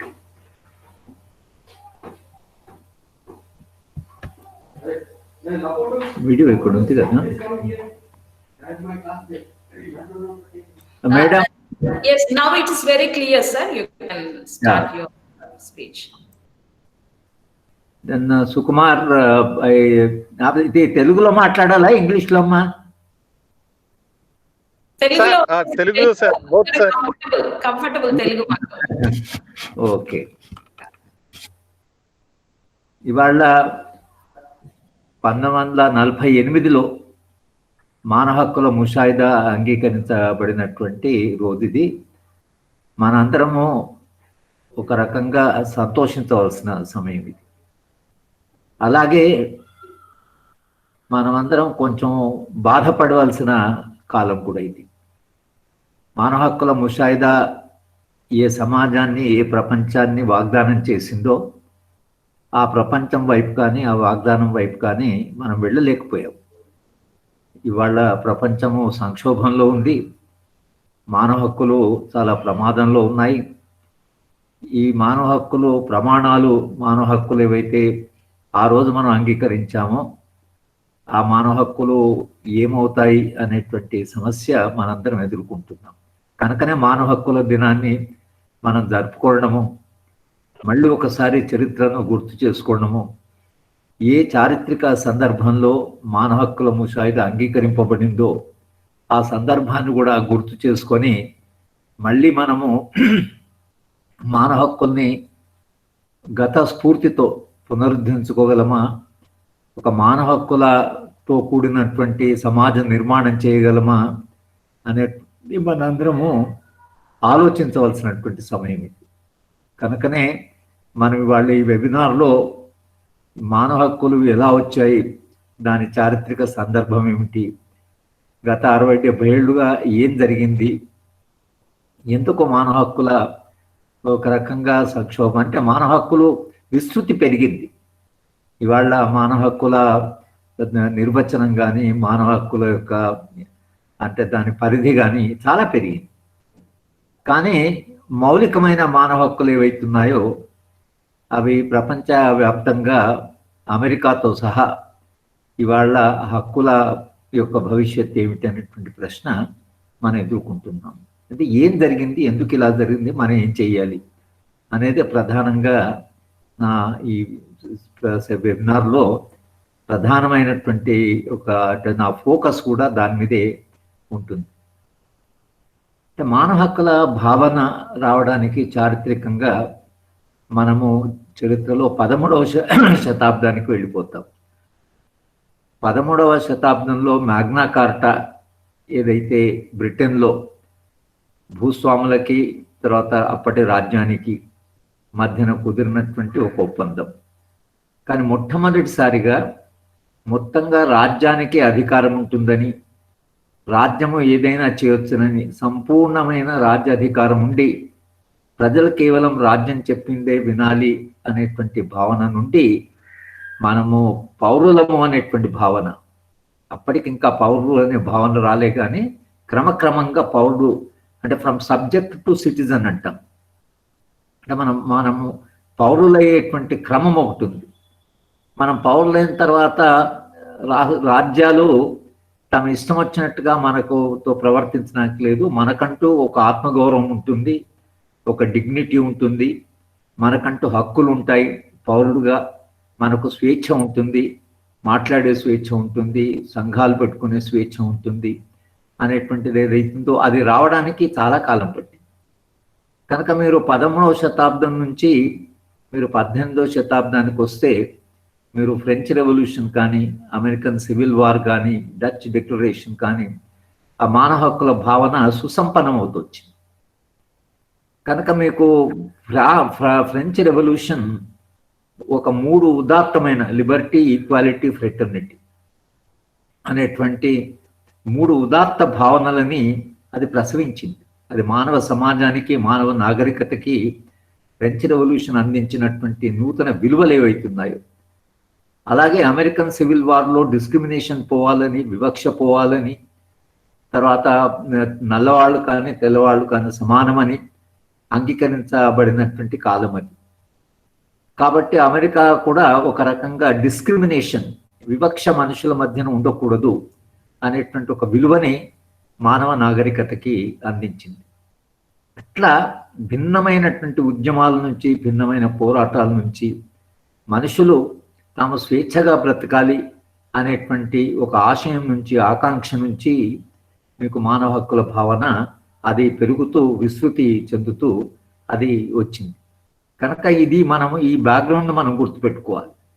ఇంకా హిట్లర్ ఒక రకంగా ఫాసిజం ద్వారా, నాజిజం ద్వారా ప్రపంచాన్నే కబళించాలని ఒక విపరీతమైనటువంటి, మనం ఊహించలేనటువంటి హింసని మానవ సమాజం చూడవలసి వచ్చింది. కొన్ని లక్షలాది మందిని, అమాయకులని, నిరపరాధులని, నిరాయుధులని పట్టుకెళ్ళి రోజు 1000 మందిని, పాలిటిక్స్ ఆఫ్ వైలెన్స్ అని ఒక పుస్తకం ఉంది.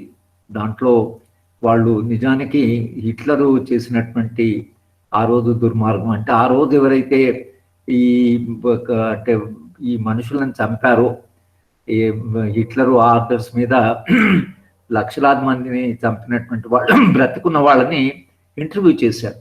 ఎలా చంపారు, ఎలా చేశారు, అప్పుడు ఏం జరిగింది, మీరు ఇప్పుడు ఏమనుకుంటున్నారు అని బ్రతుకున్న వాళ్ళనందరినీ ఒక ఇంటర్వ్యూ చేసి ఒక వ్యాసం రాయబడింది. పాలిటిక్స్ ఆఫ్ వైలెన్స్లో ఆ వ్యాసం ఉంది. కనుక మనుషులు ఊహించలేనంత అమానుషత్వాన్ని, హింసని అనుభవించవలసి వచ్చింది. అంటే కేవలం జ్యూస్గా పుట్టినందుకు, దానికి ఇంకేం లేదు. హిట్లర్ తన ఆటోబయోగ్రఫీ కూడా రాస్తున్నాడు, నన్ను భగవంతుడు సృష్టించింది జ్యూస్ను మొత్తంగా ప్రపంచం నుంచి, ప్లానెట్ నుంచి వాళ్ళందరినీ ఎలిమినేట్ చేయడమే నాకు నా జీవిత లక్ష్యం అని రాసుకున్నాడు. అంటే దేవుడు నన్ను సృష్టించిందే వాళ్ళు, అంటే వాళ్ళు బ్రతికుంటే ఈ విశ్వంలో, తర్వాత ఈ ప్లానెట్ మీద వాళ్ళు బ్రతికుంటే అది ప్రపంచానికి మంచిది కాదు. అది కనుక వాళ్ళ మొత్తంగా వాళ్ళని రూపుమాపాలి అనేటువంటిది ఏదైతుందో, అంటే ఒక దుర్మార్గమైనటువంటి ఒక ఫిలాసఫీ. మనుషులను చంపాలి, మనుషులని మొత్తంగా నిర్మూలించాలి అనే అది మనుషులు, మానవ సమాజము భరించలేకపోయింది. ఏమిటి అసలు ఇంత అన్యాయము, ఇంత మనుషులు ఇంత అమానుషంగా మారు, ఒక మనిషి ఇంకో మనిషిని చంపడం ఏంటి అసలు, ఒక రాజ్యం ఇంత అధికారం తీసుకొని ఇంతమంది మనుషులను చంపారు అనేటువంటి. కనుక ఫ్యాసిజం ఒక రకంగా మానవ సమాజానికి ఒక అమానుషమైన అనుభవాన్ని ఇచ్చి, లేదుగా ప్రపంచం ఇలా ఉండకూడదు, ఇలాంటివి మళ్ళీ జరగకూడదు, పునరావృతం కావద్దు అనేటువంటి భావనతో నిజానికి 2వ ప్రపంచ యుద్ధం తర్వాత, మొదటి ప్రపంచ యుద్ధం తర్వాత కొంత ప్రయత్నం జరిగింది, 2వ ప్రపంచ యుద్ధం తర్వాత ప్రపంచంలో ఇటువంటి అమానుషమైనటువంటి చర్యలు జరగకూడదు అనేటువంటి భావనల నుంచి universal declaration of human rights వచ్చింది. అంటే అంతర్జాతీయ మానవ హక్కుల ముషాయిదా ఏదైతుందో అది రావడానికి ప్రధాన కారణము ఆ రోజు ప్రపంచం అనుభవించినటువంటి ఫ్యాసిజం అండ్ నాజిజం. ఇవి 2 కూడా ప్రపంచాన్ని కబళించాలని, ప్రపంచంలో అది ఎంత హింస అయినా పర్వాలేదని, యుద్ధాల్లో ఎంత మనుషులు చనిపోయినా పర్వాలేదు అని వాళ్ళు హిట్లరు చేసిన బహుశా ఒకే ఒక కార్యక్రమం ఏమిటంటే, అది ప్రపంచానికి చాలా సహాయం చేసింది ఏమిటంటే, ఒకవైపు అతను అమెరికాను అటాక్ చేశాడు. అమెరికా నిజానికి యుద్ధానికి సిద్ధంగా లేదు.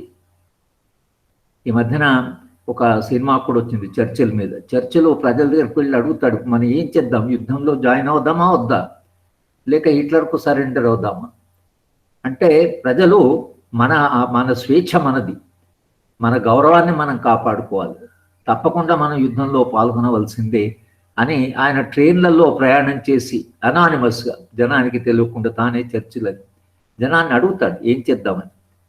లేదు, మన యుద్ధమైనా సరే కానీ మన దేశం యొక్క స్వేచ్ఛను కాపాడుకోవాలి, మన ఆత్మగౌరవాన్ని కాపాడుకోవాలని ప్రజలు అనడం వలన ఆ రోజు లండన్లో అసలు యుద్ధము ప్రారంభమైంది. తర్వాత అమెరికా మీద ఎప్పుడైతే పెర్ల్ హార్బర్ను అటాక్ చేశాడో అప్పుడు అమెరికా జాయిన్ అయింది. అక్కడ ఆగకుండా పోయి సోవియట్ యూనియన్ అటాక్ చేశాడు. సో రష్యాను కూడా అటాక్ చేయడం వల్ల ఏమైపోయిందంటే, అటు రష్యా, ఇటు అమెరికా, ఇటు యూరప్ మొత్తం యుద్ధంలోకి లాగారు. యుద్ధంలోకి లాగడం వల్ల యుద్ధం అయిపోయింది. జపాన్ మీద అమెరికా వాళ్ళు ఆటం బాంబు వేశారు. మీరు జపాన్ మీద ఆటం బాంబు వేసిన తర్వాత ఐన్స్టీన్ చాలా బాధపడుతూ ఒక వ్యాసం రాశాడు, వై సోషలిజం అనేటువంటి ఒక అమూల్యమైనటువంటి వ్యాసం రాశాడు.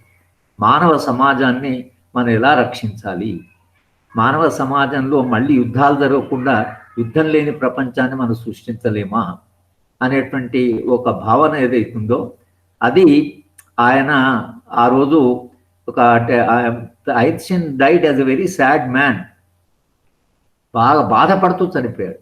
అంత గొప్ప సైంటిస్ట్, పర్హాప్స్ 20వ శతాబ్దంలో అతి బ్రిలియంట్ సైంటిస్టు బాధపడుతూ, ఎందుకంటే తన థియరీ ఆఫ్ రిలేటివిటీ ఏదైతుందో అది మానవ సమాజానికి ఉపయోగపడిందా, మానవ సమాజం మెరుగైందా, లేక మానవ సమాజ విధ్వంసానికి పనిపోయింది. ఎందుకంటే ఆటం బాంబుకి అది పనికొచ్చింది ఆ థియరీ. కనుక ఐన్స్టీన్ వాజ్ టెరిబిలీ వరీడ్. అంటే నేను ఎందుకు చెప్తున్నానంటే, రెండో ప్రపంచ యుద్ధం తర్వాత ఎట్లా స్పందన ఉండేది, ఐన్స్టీన్ లాంటి వాళ్ళు ఎందుకు అంత బాధపడ్డారు. కనుక ఈ అనుభవం ఏదైతుందో దాంట్లో నుంచి ప్రపంచాన్ని మనం రక్షించాలి, ప్రపంచాన్ని మనం కాపాడాలి, ఒక సురక్షితమైనటువంటి ప్రపంచాన్ని మనము నిర్మించుకోవాలి అనేటువంటి ఉదాత్త భావన ఏదైతుందో అది యునైటెడ్ నేషన్స్కు దారితీసింది. యునైటెడ్ నేషన్స్ నుంచి ఈ మానవ హక్కుల ముషాయిదా ఏదైతుందో దాన్ని తయారు చేశారు. దానికి 2.5 సంవత్సరాలు తీసుకున్నారు. ఈ ముషాయిదా తయారు చేయడానికి 2.5 సంవత్సరాలు తీసుకున్నారు. దాంట్లో 30 ఆర్టికల్స్ మాత్రమే ఉన్నాయి. యూనివర్సల్ డిక్లరేషన్ ఆఫ్ హ్యూమన్ రైట్స్లో మీకు 30 ఆర్టికల్స్ ఉన్నాయి. 30 ఆర్టికల్స్లో 3వ ఆర్టికల్ దగ్గర నుంచి 19వ ఆర్టికల్ దాకా సివిల్ అండ్ పొలిటికల్ రైట్స్ మనకు, అంటే రాజకీయపరమైనటువంటి హక్కులు, తర్వాత సివిల్ హక్కులు ఏవైతున్నాయో అవి పౌర హక్కులని మనం దేన్నైతే అంటున్నామో అవి ఆర్టికల్ 3 నుంచి ఆర్టికల్ 19, ఆర్టికల్ 20 నుంచి ఆర్టికల్ 27 దాకా economic, social and cultural rights. కనుక మానవ హక్కుల ముషాయిదాలో ఉండేటువంటి 5 అంశాలు, 5 పార్శ్వాలు, civil, political, social, economic and cultural rights. ఈ 5 రకాలైనటువంటి హక్కులు ఏవైతే ఉన్నాయో మీకు అవి మానవ హక్కుల ముషాయిదాలు, అంతర్జాతీయ మానవ హక్కుల ముషాయిదాలు మనకు అవి కనిపిస్తాయి. అయితే అప్పుడు ఒక చర్చ జరిగింది, ఏ హక్కులు మనం ప్రాధాన్యత ఇవ్వాలి, ఎకనామిక్ రైట్సా లేక సివిల్ అండ్ పొలిటికల్ రైట్స్? ఈ రెండింటి మధ్యన చాలా పెద్ద చర్చ జరిగింది. ఇవాళ మనం కూడా చర్చించుకోవాల్సింది, మనుషులకు కావాల్సింది స్వేచ్ఛన, తిండా, అంటే రైట్, ఫుడ్ వర్సెస్ ఫ్రీడమ్ అంటాం. Food priority, freedom priority. Soviet union కూడా దీంట్లో పాల్గొన్నది. ఈ హక్కుల ముషాయిదా తయారు చేసేటప్పుడు వాళ్ళు కూడా పాల్గొన్నారు. వాళ్ళు ఏమన్నారంటే economic rights are more important than political. స్వేచ్ఛ కంటే ముందు ఆకలి అవుతున్న మనిషికి స్వేచ్ఛ ఏమర్థం ఉంటుంది, కనుక ముందు మనుషులకి మనం ఎకనామిక్ రైట్స్ గ్యారంటీ చేసిన తర్వాత మనం పొలిటికల్ రైట్స్ గురించి ప్రయారిటీ ఇవ్వచ్చు. కానీ అమెరికా నుంచి, యూరోప్ నుంచి వచ్చినటువంటి వాళ్ళు ఏవైతే ఉన్నారో వాళ్ళు లేదు స్వేచ్ఛ చాలా ఇంపార్టెంట్, స్వేచ్ఛ లేని మనిషే కాదు, కనుక స్వేచ్ఛకే మనం ప్రాధాన్యత ఇవ్వాలి అని ఒక ఆర్గ్యుమెంట్ వాళ్ళు పెట్టారు. ఇది చర్చ జరిగింది. ఏ ఎకనామిక్ రైట్స్ ఇంపార్టెంటా లేక సివిల్ అండ్ పొలిటికల్ రైట్స్?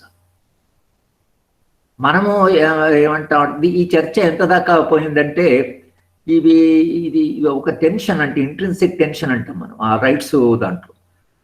ఈ టెన్షన్ వల్ల ఏమైపోయిందంటే 1966 దాకా, 1945 నుంచి 66 దాకా ఈ చర్చ జరిగింది.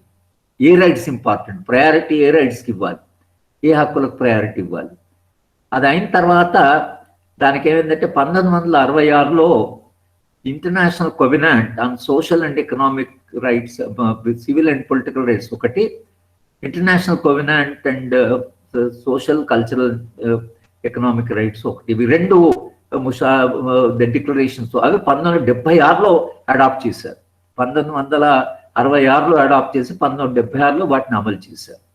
ఇది 1945 నుంచి చర్చ జరిగింది 1966 దాకా. ఏమిటి, ఏ హక్కులు ప్రాధాన్యం, ఎకనామిక్ రైట్సా లేక సివిల్ అండ్ పొలిటికల్ రైట్స్? అంతిమంగా దానికి ఒక రెజల్యూషన్గా, దానికి ఒక పరిష్కారంగా ఇవి రెండు రైట్స్ ఇంపార్టెంటే. ఎందుకంటే ఒకవేళ మనిషికి ఆకలి అవుతుంటే, నాకు ఆకలి అవుతుంది అనేటువంటి అరిచేటువంటి లేదా ఉద్యమం చేసేటువంటి ఫ్రీడమ్ మనిషికి ఉండాలి. ఆకలి అవుతున్న మనిషికి ఫ్రీడమ్ లేకపోతే తనకు ఆకలి అవుతున్నది అనేటువంటిది ఒత్తిడి పెట్టడానికి కానీ, రాజ్యం మీద ఒత్తిడి పెట్టడానికి కానీ అతనికి ఫ్రీడమే లేకపోతే అతను తన ఆకలి గురించి ఎలా చెప్పుకుంటాడు? కనుక ఫ్రీడమ్ అనేది ఎందుకు ఇంపార్టెంట్ అంటే to demand for the economic rights. లేకపోతే ఎకనామిక్ రైట్స్ డిమాండ్ చేయలేదు. Economic rights are also important because food and all that. కానీ ఎకనామిక్ రైట్స్ గ్యారంటీ చేస్తే అందరికీ ఆకలి లేకుండా అందరికీ తిండి వచ్చింది అనుకోండి, అందరికీ సరిపోయిన ఆహారం వచ్చింది అనుకోండి, వస్తే నేను పోయిటరీ రాసుకుంటాను, నేను నాకుండే స్వేచ్ఛ ద్వారా నాలో ఉండే క్రియేటివిటీ, సృజనాత్మకత ఏదైతుందో మనిషి సంపూర్ణంగా తనను తాను ఎక్స్ప్రెస్ చేసుకోవాల్సినటువంటి ఒక పొలిటికల్ ఫ్రీడమ్ కావాలి. కనుక both they are interdependent. Economic rights are as important as political rights, freedom is as important as food. ఎందుకంటే మనం మనుషులం. కనుక ఈ చర్చ ఏదైతే జరుగుతుందో ఈ చర్చలో ఉపేంద్ర బక్షి గారు ఫ్యూచర్ ఆఫ్ హ్యూమన్ రైట్స్ అని ఒక పుస్తకం రాశారు. దాంట్లో ఆయన వాదన ఏమిటంటే హ్యూమన్ రైట్స్ అంటే రైట్ టు బి హ్యూమన్. అంటే నీకు మానవ హక్కులు అంటే మనిషిగా బ్రతకడము అనేది హక్కు. హక్కు ద్వారా మనం ఏం సాధిస్తామంటే we want to live as human beings. So right to be human అంటే ఎవరిని మీరు హ్యూమన్ అంటారు? మనందరం రెండు చేతులు రెండు కాళ్ళు దీంతో పుట్టే అందరూ మనుషులుగానే కనిపిస్తారు. కానీ మనిషి అంటే ఎవరు, మనిషి అంటే ఎలా ఉండాలి అనేటువంటి ప్రశ్న ఉపేంద్ర బక్షి ఈ తన పుస్తకంలో ఈ డిబేట్ను రేజ్ చేశాడు. కనుక హ్యూమన్ బీయింగ్గా పుట్టడము, హ్యూమన్ బీయింగ్గా అంటే ఒక చౌరస్తా దగ్గర నిలబడి ఒక బిచ్చగత్తె ఒక చిన్న పాపను తంకలో వేసుకొని తన నెత్తి దూకోకుండా చింపిన బట్టలు వేసుకొని ఆమె అందరి దగ్గర బిచ్చం అడుగుతుంటే ఆమె మనిషేనా? ఆమెను మనిషిగా మనం గుర్తిస్తామా లేక సబ్హ్యూమనా? అర్ధ మనిషా? ఆ మనిషి సంపూర్ణంగా జీవించడం లేదు కదా. కనుక ఆ మనిషికి ఒక డిగ్నిఫైడ్ లైఫ్ ఉంటేనే అప్పుడు హ్యూమన్ బీయింగ్. అంటే మనకు ఆత్మగౌరవం ఉండి స్వేచ్ఛ ఉండి మనం సంపూర్ణమైన మనుషులుగా జీవిస్తాం మనం మనుషులు. ఇంకా మనం సంపూర్ణమైన మనుషులుగా మారడానికి మారే క్రమంలో ఉన్నాం, మనం పరిణామ క్రమంలో ఉన్నాం. మనం పూర్తి మనుషులు కాలే. పూర్తి మనిషిగా జీవించిన సంపూర్ణమైన స్వేచ్ఛతో సంపూర్ణమైన హక్కులతో జీవితంలో మనుషులు ఏది సాధించాలనుకుంటే సాధించడానికి కావలసినటువంటి ఆర్థిక లేదా సామాజిక రాజకీయ వాతావరణం ఒకటి సమాజంలో ఉండాలి. మనిషి సంపూర్ణంగా ఎదగడానికి కావలసినటువంటి ఒక వాతావరణం సమాజంలో ఉండాలి. హక్కుల ద్వారానే అది సాధ్యమవుతుంది అనేటువంటి ఒక ప్రధానమైనటువంటి వాదన ఉంది. హక్కులు మీరు గ్యారంటీ చేసినప్పుడే సమాజంలో ఒక పరిస్థితి ఎలా ఉంటుందంటే మనిషి తనలో ఉండే సృజనాత్మకతని, తనలో ఉండే భావాలని, తనలో ఉండేటువంటి శక్తిని ఏదైతుందో దాన్ని సంపూర్ణంగా వినియోగించుకొని సంపూర్ణమైన మనుషులుగా ఎదగడానికి కావలసినటువంటి ఒక రాజకీయ వాతావరణాన్ని సృష్టిస్తేనే మానవ హక్కుల భావనకు ఒక పరిపూర్ణత వస్తుంది, మానవ హక్కుల హక్కు సాకారం అవుతాయి. కనుక మానవ హక్కులు గ్యారంటీ చేసినంత మాత్రమే సరిపోదు. మానవ హక్కులు అంటే రైట్ టు ఎంజాయ్ రైట్స్ అంటాం. అంటే మనకు హక్కులు ఇస్తే మళ్ళీ ఆ హక్కులను అనుభవించేటువంటి హక్కు కావాలి, అప్రైరీ రైట్ అంటాం. అంటే మీకు ఫ్రీడమ్ ఉంది అని హక్కు ఇచ్చి ఆ హక్కును అనుభవించేటువంటి పరిస్థితులు లేకపోతే ఆ ఫ్రీడానికి అర్థం ఉండదు. కనుక మీకు ఎటువంటి రైట్స్ కావాలంటే రైట్ టు ఎంజాయ్ రైట్స్ అనేటువంటి ప్రశ్న అంటే సమాజంలో అటువంటి పరిస్థితులను క్రియేట్ చేయగలగాలి. కనుక రైట్ టు బి హ్యూమన్ అంటే రైట్ టు బి హ్యూమన్ అంటే మనిషిగా జీవించే హక్కు, మానవ హక్కులే కాదు, హక్కు మానవుడిగా జీవించడానికి అనేటువంటి భావన ఇంకా కొంత విస్తృతమైంది. ఈ మానవ హక్కుల భావన ఏదైతే అంతర్జాతీయంగా 10వ డిసెంబరు 1948లో మనం ఏదైతే అంగీకరించామో ఆ హక్కులు దాని పరిధి ఎంత పెరిగిందంటే దాదాపు వాళ్ళు ఒక 110 డిక్లరేషన్స్ ఉన్నాయి అంతర్జాతీయ హక్కుల మీద. మహిళల హక్కులు, తర్వాత డిస్క్రిమినేషన్ లేకుండా, టార్చరు ఇవి లేకుండా, చిల్డ్రన్స్ రైట్స్ అని, రైట్ టు ఫుడ్ అని, ఒక రైట్ కాదు, మీరు రైట్స్ తీసి ఒకసారి చూస్తే మీకు ఒక 100 డిక్లరేషన్స్ కనిపిస్తాయి. ఈ 100 డిక్లరేషన్స్ ఏవైతున్నాయో అంతర్జాతీయ ముషాయిదాన్ని సుసంపన్నం చేయడానికి ఆ యునైటెడ్ నేషన్స్ ప్రతి సంవత్సరం దాదాపు ఒక డిక్లరేషన్ లేదా 2 డిక్లరేషన్స్ తీసుకొచ్చింది. దానికి చాలా కష్టపడ్డారు, ప్రపంచం అంతా అంగీకరించింది. ఇవన్నీ ముషాయిదాలు అంతర్జాతీయ సంస్థ అవి పాస్ చేసి వీళ్ళు అన్ని దేశాలు, మన దేశం కూడా ఉంది. ఇంకా ఈ సందర్భంలో మనం చెప్పవలసింది ఏమిటంటే 1948లో ఎప్పుడైతే ముషాయిదా తయారవుతున్నదో మన దేశం నుంచి వెళ్ళిన ప్రతినిధి ఉషా మెహ్రా అంటే ఇప్పుడు దీన్ని డిక్లరేషన్ అనాలి, universal declaration of human rights అనాలి అంటే ఈమెమన్నదంటే డిక్లరేషన్ అనకండి, కవినాంట్ అనండి. కవినాంట్ అంటే మోర్ బైండింగ్, ప్రభుత్వాలు వాటిని తప్పకుండా అంగీకరించాలి. డిక్లరేషన్ అంటే ఏమిటంటే ఇంటెన్షన్, ఇలా ఉంటే బాగుంటుంది అని డిక్లరేషన్ అర్థం. కనుక వీటిని బైండింగ్ చేయండి అంటే భారతదేశం అప్పుడే స్వాతంత్రం పొందినటువంటి భారతదేశం నుంచి వెళ్ళినటువంటి ప్రతినిధి ఎంత విశ్వాసంతో మాట్లాడిందంటే అసలు ఆ విశ్వాసాన్ని చూస్తే మనకి ఆశ్చర్యం వేస్తుంది. వీటినన్నీ, ఈ హక్కులన్నీ తప్పకుండా అమలు చేయాలని, కంపల్సరీ చేయండి అని మన ప్రతినిధి మాట్లాడింది. అంటే ఎందుకంటే అప్పుడే మనకు స్వతంత్రం వచ్చింది కాబట్టి మనకు హక్కుల భావన అప్పుడు మనకు చాలా అంటే స్వాతంత్రోద్యమం నుంచి వచ్చినటువంటి ఆ స్వేచ్ఛా వాయువులు ఏవైతున్నాయో ఆ స్వాతంత్రోద్యమం నుంచి వచ్చిన స్వేచ్ఛా వాయువులు అప్పుడు ఇంకా 1948లో దేశం ఎలా ఉందంటే అతి ఉత్సాహంగా ఉంది. మనం స్వతంత్ర దేశం అయిపోయాం, మనందరం స్వతంత్రం అవుతాం, వలస పాలన పోయింది, మన వాళ్ళే అధికారంలోకి వస్తారు. కానీ 1948లో ఉన్నటువంటి విశ్వాసము, ఉత్సాహము అది మీకు భారత రాజ్యాంగంలో కూడా కనిపిస్తుంది. అంతర్జాతీయ ముషాయిదాలో ఉన్నటువంటి హక్కులు ఏవైతున్నాయి, 30 హక్కులు ఏవైతే అవి మనకు ఒక గ్యారంటీ చేయబడ్డాయో భారత రాజ్యాంగం కూడా అప్పుడే రాయబడుతున్నది. 1948లో ఈ హక్కులు వచ్చాయి, 1948లో భారత రాజ్యాంగాన్ని రాస్తున్నారు. కనుక డాక్టర్ అంబేద్కర్ ఆయన ఏం చేశాడంటే ఈ అంతర్జాతీయ ముషాయిదాలో ఉండే హక్కులన్నింటినీ భారత రాజ్యాంగంలో చేర్చారు. ఇది చాలా ప్రధానం. మనకు హక్కుల మనం ఈరోజు హక్కుల ఉత్సాహంగా జరుపుకుంటుంటే భారత రాజ్యాంగాన్ని మీరు international declaration of human rights తీసుకొని రెండింటిని దగ్గర పెట్టుకొని యూనివర్సల్ డిక్లరేషన్ చూస్తే ఆర్టికల్ 3 నుంచి ఆర్టికల్ 19 ఏవైతే సివిల్ అండ్ పొలిటికల్ రైట్స్ అయితే దీన్ని అయితే అంటున్నామో అవి మీకు part 3 of the Indian constitution లో ఉన్నాయి, ఫండమెంటల్ రైట్స్. ఆర్టికల్ 19 నుంచి ఆర్టికల్ 27 దాకా ఉన్నటువంటి హక్కులు ఏవైతే సోషల్, పొలిటికల్ అండ్ కల్చర్ అవి పార్ట్ 4 ఆఫ్ ది కాన్స్టిట్యూషన్ లో ఉన్నాయి. అంటే అంతర్జాతీయ ముషాయిదాకి భారత రాజ్యాంగానికి దాదాపు సామీప్యం ఉంది. ఏ హక్కులు అయితే అక్కడ గ్యారంటీ చేయబడ్డాయో ఆ హక్కులు భారత రాజ్యాంగంలో ఉన్నాయి. అంటే మనం ఆ రోజు అంతర్జాతీయ ప్రమాణాలను అంగీకరించాం. ఎందుకు అంతర్జాతీయ ప్రమాణాలు కావాలి? హక్కులు అనేటువంటివి ఏవైతున్నాయో కొన్ని ప్రమాణాలు అవి. ఈ ప్రమాణాలు ఒక్కరోజు వచ్చినాయి కాదు. మానవ చరిత్ర, సుదీర్ఘ చరిత్రలో మనుషులు అనుభవించినటువంటి హింస, మనుషులు అనుభవించిన వివక్ష, మనుషులు అనుభవించినటువంటి అసమానతలు, మనుషులు అనుభవించినట్టు ఏవైతే అనుభవం ఉందో ఆ అనుభవం నుంచి బయటికి రావడానికి మనుషులు చేసిన పోరాటాలు, మనుషులు చేసిన ఉద్యమాలు, మనుషులు చేసిన త్యాగాలు నుంచి హక్కులు వచ్చాయి. హక్కు ఎందుకు అంటే హక్కు ఏం చేసింది? ఒక ప్రమాణాన్ని, అంటే మీరు ఎలా ప్రవర్తించాలి, ఒక రాజ్యము ఎట్లా ప్రవర్తించాలి, ఒక పౌరుడు ఎలా ప్రవర్తించాలి, గ్రూప్స్ ఎలా ప్రవర్తించాలి, అంటే ఒక మనిషి ఇంకో మనిషితో ఎలా ప్రవర్తించాలి. మనము చాలా సబ్జెక్టివ్ యాజ్ హ్యూమన్ బీయింగ్స్. అంటే మన ఇంపల్సెస్, మన రా ఇంపల్సెస్, మన కోపము, మన లోపల ఉండేటువంటి దేశము, ఇవన్నీ ఉంటాయి మనిషిలో.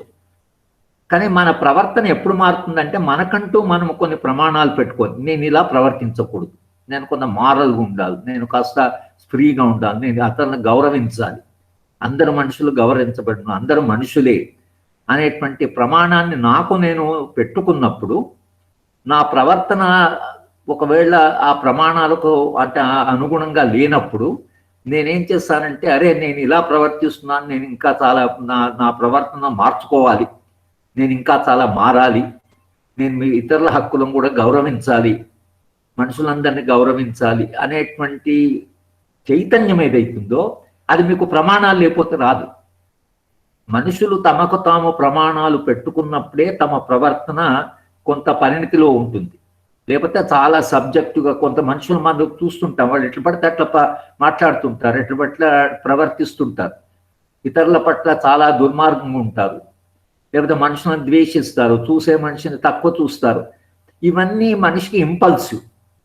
అది ఒక కొంత సహజంగానో సాధారణంగా కొందరు మనుషులు రావచ్చు. కానీ మనిషి తన ప్రవర్తనని ఎలివేట్ చేసుకోవడానికి, అంటే కొంచెం దాన్ని ఉన్నతీకరించుకోవడానికి, ఆ ప్రమాణాన్ని నా ప్రవర్తనను నేను ఉన్నతీకరించుకోవాలంటే నాకు ప్రమాణాలు గల మానవ హక్కులు ఏం చేస్తాయంటే కొన్ని ప్రమాణాలను ఇస్తాయి. మీరు ఎలా ప్రవర్తించాలి, వివక్ష ఉండకూడదు అనే హక్కుల్లో ఉంటుంది. వివక్ష ఉండకూడదు అంటే అంత సులభం కాదు. అది హక్కుగా మనం అక్కడ దాంట్లో ముషాయిదాలో చేర్చొచ్చు, రాజ్యాంగంలో చేర్చొచ్చు. కానీ 70 ఏళ్ళు రాజ్యాంగాన్ని అమలు చేసిన తర్వాత కూడా ఇవాళ దళితుల విషయం ఎలా ఉంది, ట్రైబల్స్ విషయం ఎలా ఉంది, ముస్లిమ్స్ ఎలా ఉన్నారు, మహిళలు ఎలా ఉన్నారు అని మీరు నిజంగా వాస్తవాన్ని చూస్తే మహిళల పట్ల ఉండేటువంటి విస్తృత వివక్ష ఏదైతుందో అనిక పోల. ఇవాళ మహిళలు నిరంతరంగా ప్రశ్న అడుగుతున్నారు, ఎందుకు మమ్మల్ని అసమానంగా చూస్తున్నారు, ఎందుకు మాకు అసమానమైన అవకాశం, మాకు అందరితో సమానంగా అవకాశాలు లేవు, మాకెందుకు గౌరవప్రదమైన జీవితం లేదు, ఇంట్లో పని ఇద్దరు ఎందుకు షేర్ చేయరు, డివిజన్ ఆఫ్ లేబర్ లేకుండా మొత్తం ఇంట్లో ఉండేటట్టు మా మీద ఎందుకుంది, మాకు అవకాశాలు ఎందుకు లేవు. ఇది మన సమాజంలోనే కాదు, అమెరికన్ సమాజంలో 440 వృత్తులు ఉన్నాయి ఒక ఎస్టిమేషన్ ప్రకారం. 440 వృత్తుల్లో మహిళలు కేవలం 17 వృత్తుల్లో మాత్రమే ఉన్నారు.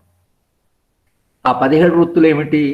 Teachers, school teachers, nurses, air hostesses, హోటల్లో రిసెప్షనిస్టు, తర్వాత ఇలాంటి ఉద్యోగాలు వాళ్ళకి ఇచ్చారు. ఇవన్నీ ఇంట్లో చేసే పనులే. హాస్పిటల్ మీరు ఒక 5 స్టార్ హోటల్లో రిసెప్షన్ అంటే ఇంట్లో హాస్పిటాలిటీ. స్కూల్ టీచర్ అంటే తల్లి పిల్లలకు చదువు చెప్పడం. నర్సెస్ అంటే ఒక మనిషిని సరిగా జాగ్రత్తగా చూసుకోవడం. అంటే మీకు ఈ ఉద్యోగాలు extension of the domestic role అంటాం. అంటే ఇంట్లో చేసే పనిని బయట కూడా చేయడానికి అంగీకరించారు. కానీ మీరు టాప్ ఒకవేళ 100% తీసుకుంటే అంటే చాలా highly remunerative professions, executives, business executives, టాప్లో ఉండే పాలిటీషియన్స్. అమెరికాలో ఇంతవరకు ఆమె ఒక మహిళా అధ్యక్షురాలు కాలే. 220 సంవత్సరాల వాళ్ళ స్వాతంత్ర చరిత్రలో మహిళ ఇంతవరకు అసలు ఒక అమెరికన్ ప్రెసిడెంట్ కాలే. అంటే ఎంత వివక్ష సమాజంలో ఉంటే సగం జనాభాలో ఉన్నటువంటి మహిళలు తమకు అనుగుణంగా ఉండేట్టు మహిళను ఒక ప్రెసిడెంట్గా తెచ్చుకోలేకపోయారు. కనుక మహిళల పట్ల విపరీతమైన వివక్ష. నేను ఒక ఎగ్జాంపుల్ చెప్తున్నాను. వివక్ష చాలా రకాలు ఉంటుంది. కానీ మహిళల హక్కుల దగ్గరికి వచ్చేవరకు మహిళలు సమానమని మనం అంగీకరించినా కూడా ఇవాళ ఆచరణలో అది ఎక్కడ లేదు. ఇంకా చాలా మారాలి సమాజం. మానవ హక్కుల భావనే లేకపోతే ఇవాళ మహిళ తన హక్కుల గురించి అడగడానికి ఒక ఆస్కారమే లేకపోయేది. కనుక మా హక్కుల గురించి వాళ్ళు మాట్లాడుతున్నారు, ఉద్యమాలు చేస్తున్నారు, మా సంగతి ఏమిటి, మా అవకాశాలు ఏంటి. నేను స్వీడన్లో కొంతకాలం చదువు చెప్పాను. స్వీడన్లో మానవ హక్కుల ఉద్యమం ఎట్లా ఉందో ఎవరైనా మానవ హక్కుల కార్యకర్తలను కలుసుకొని మాట్లాడదాం అనుకున్నాను. నేను అడిగాను వాళ్ళని, మానవ హక్కుల కార్యకర్తలు ఎవరున్నారా, లీడర్స్ ఎవరున్నారంటే ఇక్కడ మానవ హక్కుల ఉద్యమం లేదన్నారు. అంటే స్వీడన్లో మానవ హక్కుల ఉద్యమం లేకపోవడం ఏమిటి అని నేను అడిగితే వాళ్ళు అన్నట్టుగా మానవ హక్కుల ఉల్లంఘన చాలా తక్కువ. ఎందుకంటే స్వీడన్లో health is guaranteed, education is guaranteed, employment is guaranteed, 100% employment is guaranteed అని. కాబట్టి మనుషులకు కావలసినటువంటి కనీస హక్కులు ఏవైతుందో స్వీడన్ ఇచ్చింది. కనుక స్వీడన్లో మానవ హక్కుల ఉద్యమం, రాజ్యం కూడా చాలా జాగ్రత్తగా ఉంటుంది ప్రజలతో, ఇష్టం వచ్చిన పోలీసు వాళ్ళు ప్రవర్తించడం అలా ఉండదు. కనుక ఈ హక్కులు ఉన్నాయి కనుక మరి ఏం ఉద్యమాలు అంటే మహిళా ఉద్యమం ఉందన్నారు. మహిళా ఉద్యమం ఉంది, ఎన్విరాన్మెంట్ ఉద్యమం ఉంది. వాతావరణాన్ని తర్వాత ఇది కాపాడుకునే కొరకని, తర్వాత ప్రకృతిని కాపాడుకునే ఉద్యమం ఉంది. తర్వాత ఇది 2 రకాల ఉద్యమాలు. ఎందుకంటే మహిళల వివక్ష ఆ సమాజాల్లో కూడా కొనసాగుతున్నది. చాలా అభివృద్ధి చెందిన అనుకున్న సమాజాల్లో కూడా అమెరికాలో కొనసాగుతున్నాయి, స్వీడన్లో, భారతదేశం చెప్పడానికి ఇంకా వీలేదు. ఇక్కడ విపరీతమైన వివక్ష ఉంది. కనుక మానవ హక్కుల భావన ఏమంది, వివక్ష పోవాలి అన్నది. వివక్ష పోవాలి అనే ప్రశ్న ఏదైతుందో అది హక్కుగా వచ్చింది, ప్రమాణంగా వచ్చింది, కానీ ఆచరణలో అది ఇంకా రాలేదు. అంటే మానవ హక్కులు ఒకవేళ ప్రమాణాలని క్రియేట్ చేస్తే, ప్రమాణాలని మనకు వాళ్ళు ఈ ప్రమాణాలు పాటించాలన్నప్పుడు అవి ఆచరణలోకి రావడం ఎలా అనేటువంటిది మానవ హక్కుల చర్చలో చాలా ప్రధానం. అంటే మనం అంగీకరించినటువంటి ప్రమాణాన్ని, అంగీకరించినటువంటి హక్కుని ఆచరణలోకి తీసుకురావడం ఎలా. కనుక భారతదేశంలో ఏమైంది, హక్కులు గ్యారెంటీ ఇవ్వబడ్డాయి, రాజ్యాంగంలోనే ఇచ్చారు మనకు హక్కులు. హక్కులని మీరు కంపల్సరీ చేయాలి, ప్రతి దేశంలో దాన్ని తప్పకుండా పాటించాలి అని మీరు దాన్ని ప్రమాణంగా పెట్టి దేశాలకి ఇది మీరు ఆదేశాలు ఇవ్వాలి అని ఎవరన్నారు? భారతదేశ ప్రతినిధి అన్నది. 1946 నుంచి 48 దాకా తయారైనటువంటి ముషాయిదా తయారవుతున్నట్టు దాంట్లో పాల్గొన్న మన ప్రతినిధి వీటిని కంపల్సరీ చేయండి అని అన్నది. 1993లో నేను అంతర్జాతీయ మానవ హక్కుల సదస్సు, యునైటెడ్ నేషన్స్ మానవ హక్కుల సదస్సుకు వెళ్ళాను. అది వియన్నాలో జరిగింది. దేశం నుంచి ఒక 60 మంది మాలాంటి వాళ్ళు పిలిచారు. అలాగే ప్రభుత్వం నుంచి కూడా చాలా మంది వచ్చారు. 4-5 వేల మంది ప్రపంచవ్యాప్తంగా 180 దేశాల నుంచి వచ్చారు. అది 21 రోజులు జరిగింది ఆ సదస్సు. అప్పుడు ప్రధానమంత్రి పివి నరసింహారావు గారు. నరసింహారావు గారు ఆరోగ్యం బాగాలేక రాలేకపోతే అందరు దేశ అధ్యక్షులు, దేశ ప్రధానమంత్రులు అందరూ వచ్చారు. అన్ని దేశాల ప్రతినిధులు. సౌత్ ఆఫ్రికా నెల్సన్ మండేలా కూడా వచ్చింది, కానీ అప్పుడే సౌత్ ఆఫ్రికాలో వాడికి స్వతంత్రం వస్తుంది కనుక దాంట్లో ఆయన బిజీ ఉంటే రాలేదు. నోబెల్ లారెట్స్ వాళ్ళంతా వచ్చారు. వస్తే మన్మోహన్ సింగ్ గారు మన ప్రధానమంత్రి పోలేకపోయాడు కాబట్టి మన్మోహన్ సింగ్ వచ్చాడు. మన డెలిగేషన్ వాళ్ళు కూడా 16 మంది ఉన్నారు. దాంట్లో కాశ్మీర్ ముఖ్యమంత్రి ఉన్నారు, 4-5 ముఖ్యమంత్రులు ఉన్నారు. వాడు అక్కడికి వచ్చాడు. అక్కడ ఏమైపోయిందంటే మానవ హక్కులని చాలా దేశాలు అమలు చేయడం లేదు. తర్వాత మానవ హక్కులు ఏదైతుందో దాన్ని అమలు చేసే చర్యలు తీసుకోవాలి.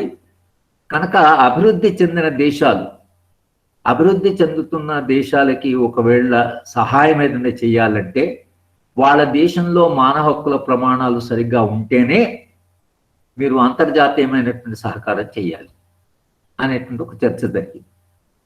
తర్వాత మన్మోహన్ సింగ్ గారు ఏమన్నారంటే linking development aid to human rights record is counter product.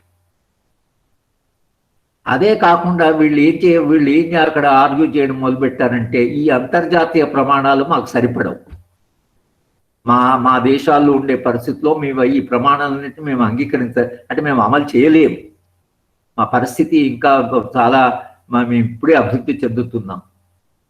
ముఖ్యంగా అసలు చైనా నుంచి వచ్చినటువంటి ప్రతినిధులు ఏవైతే ఉన్నారో చైనా ప్రతినిధులు చాలా గట్టిగా మీ ఈ ప్రమాణాలని మీరు మాకు అప్లై చేయకండి, ఎందుకంటే మా దేశంలో ఉండే కల్చర్ వేరు, మా యాటిట్యూడ్స్ వేరు, మా ప్రవర్తన వేరు, మా ప్రమాణాలు వేరు, మాకు భిన్నమైన చరిత్ర ఉంది.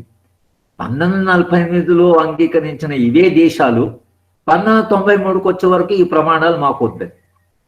అంటే ప్రమాణాలు పెరిగాయా, ప్రమాణాలు తగ్గాయా?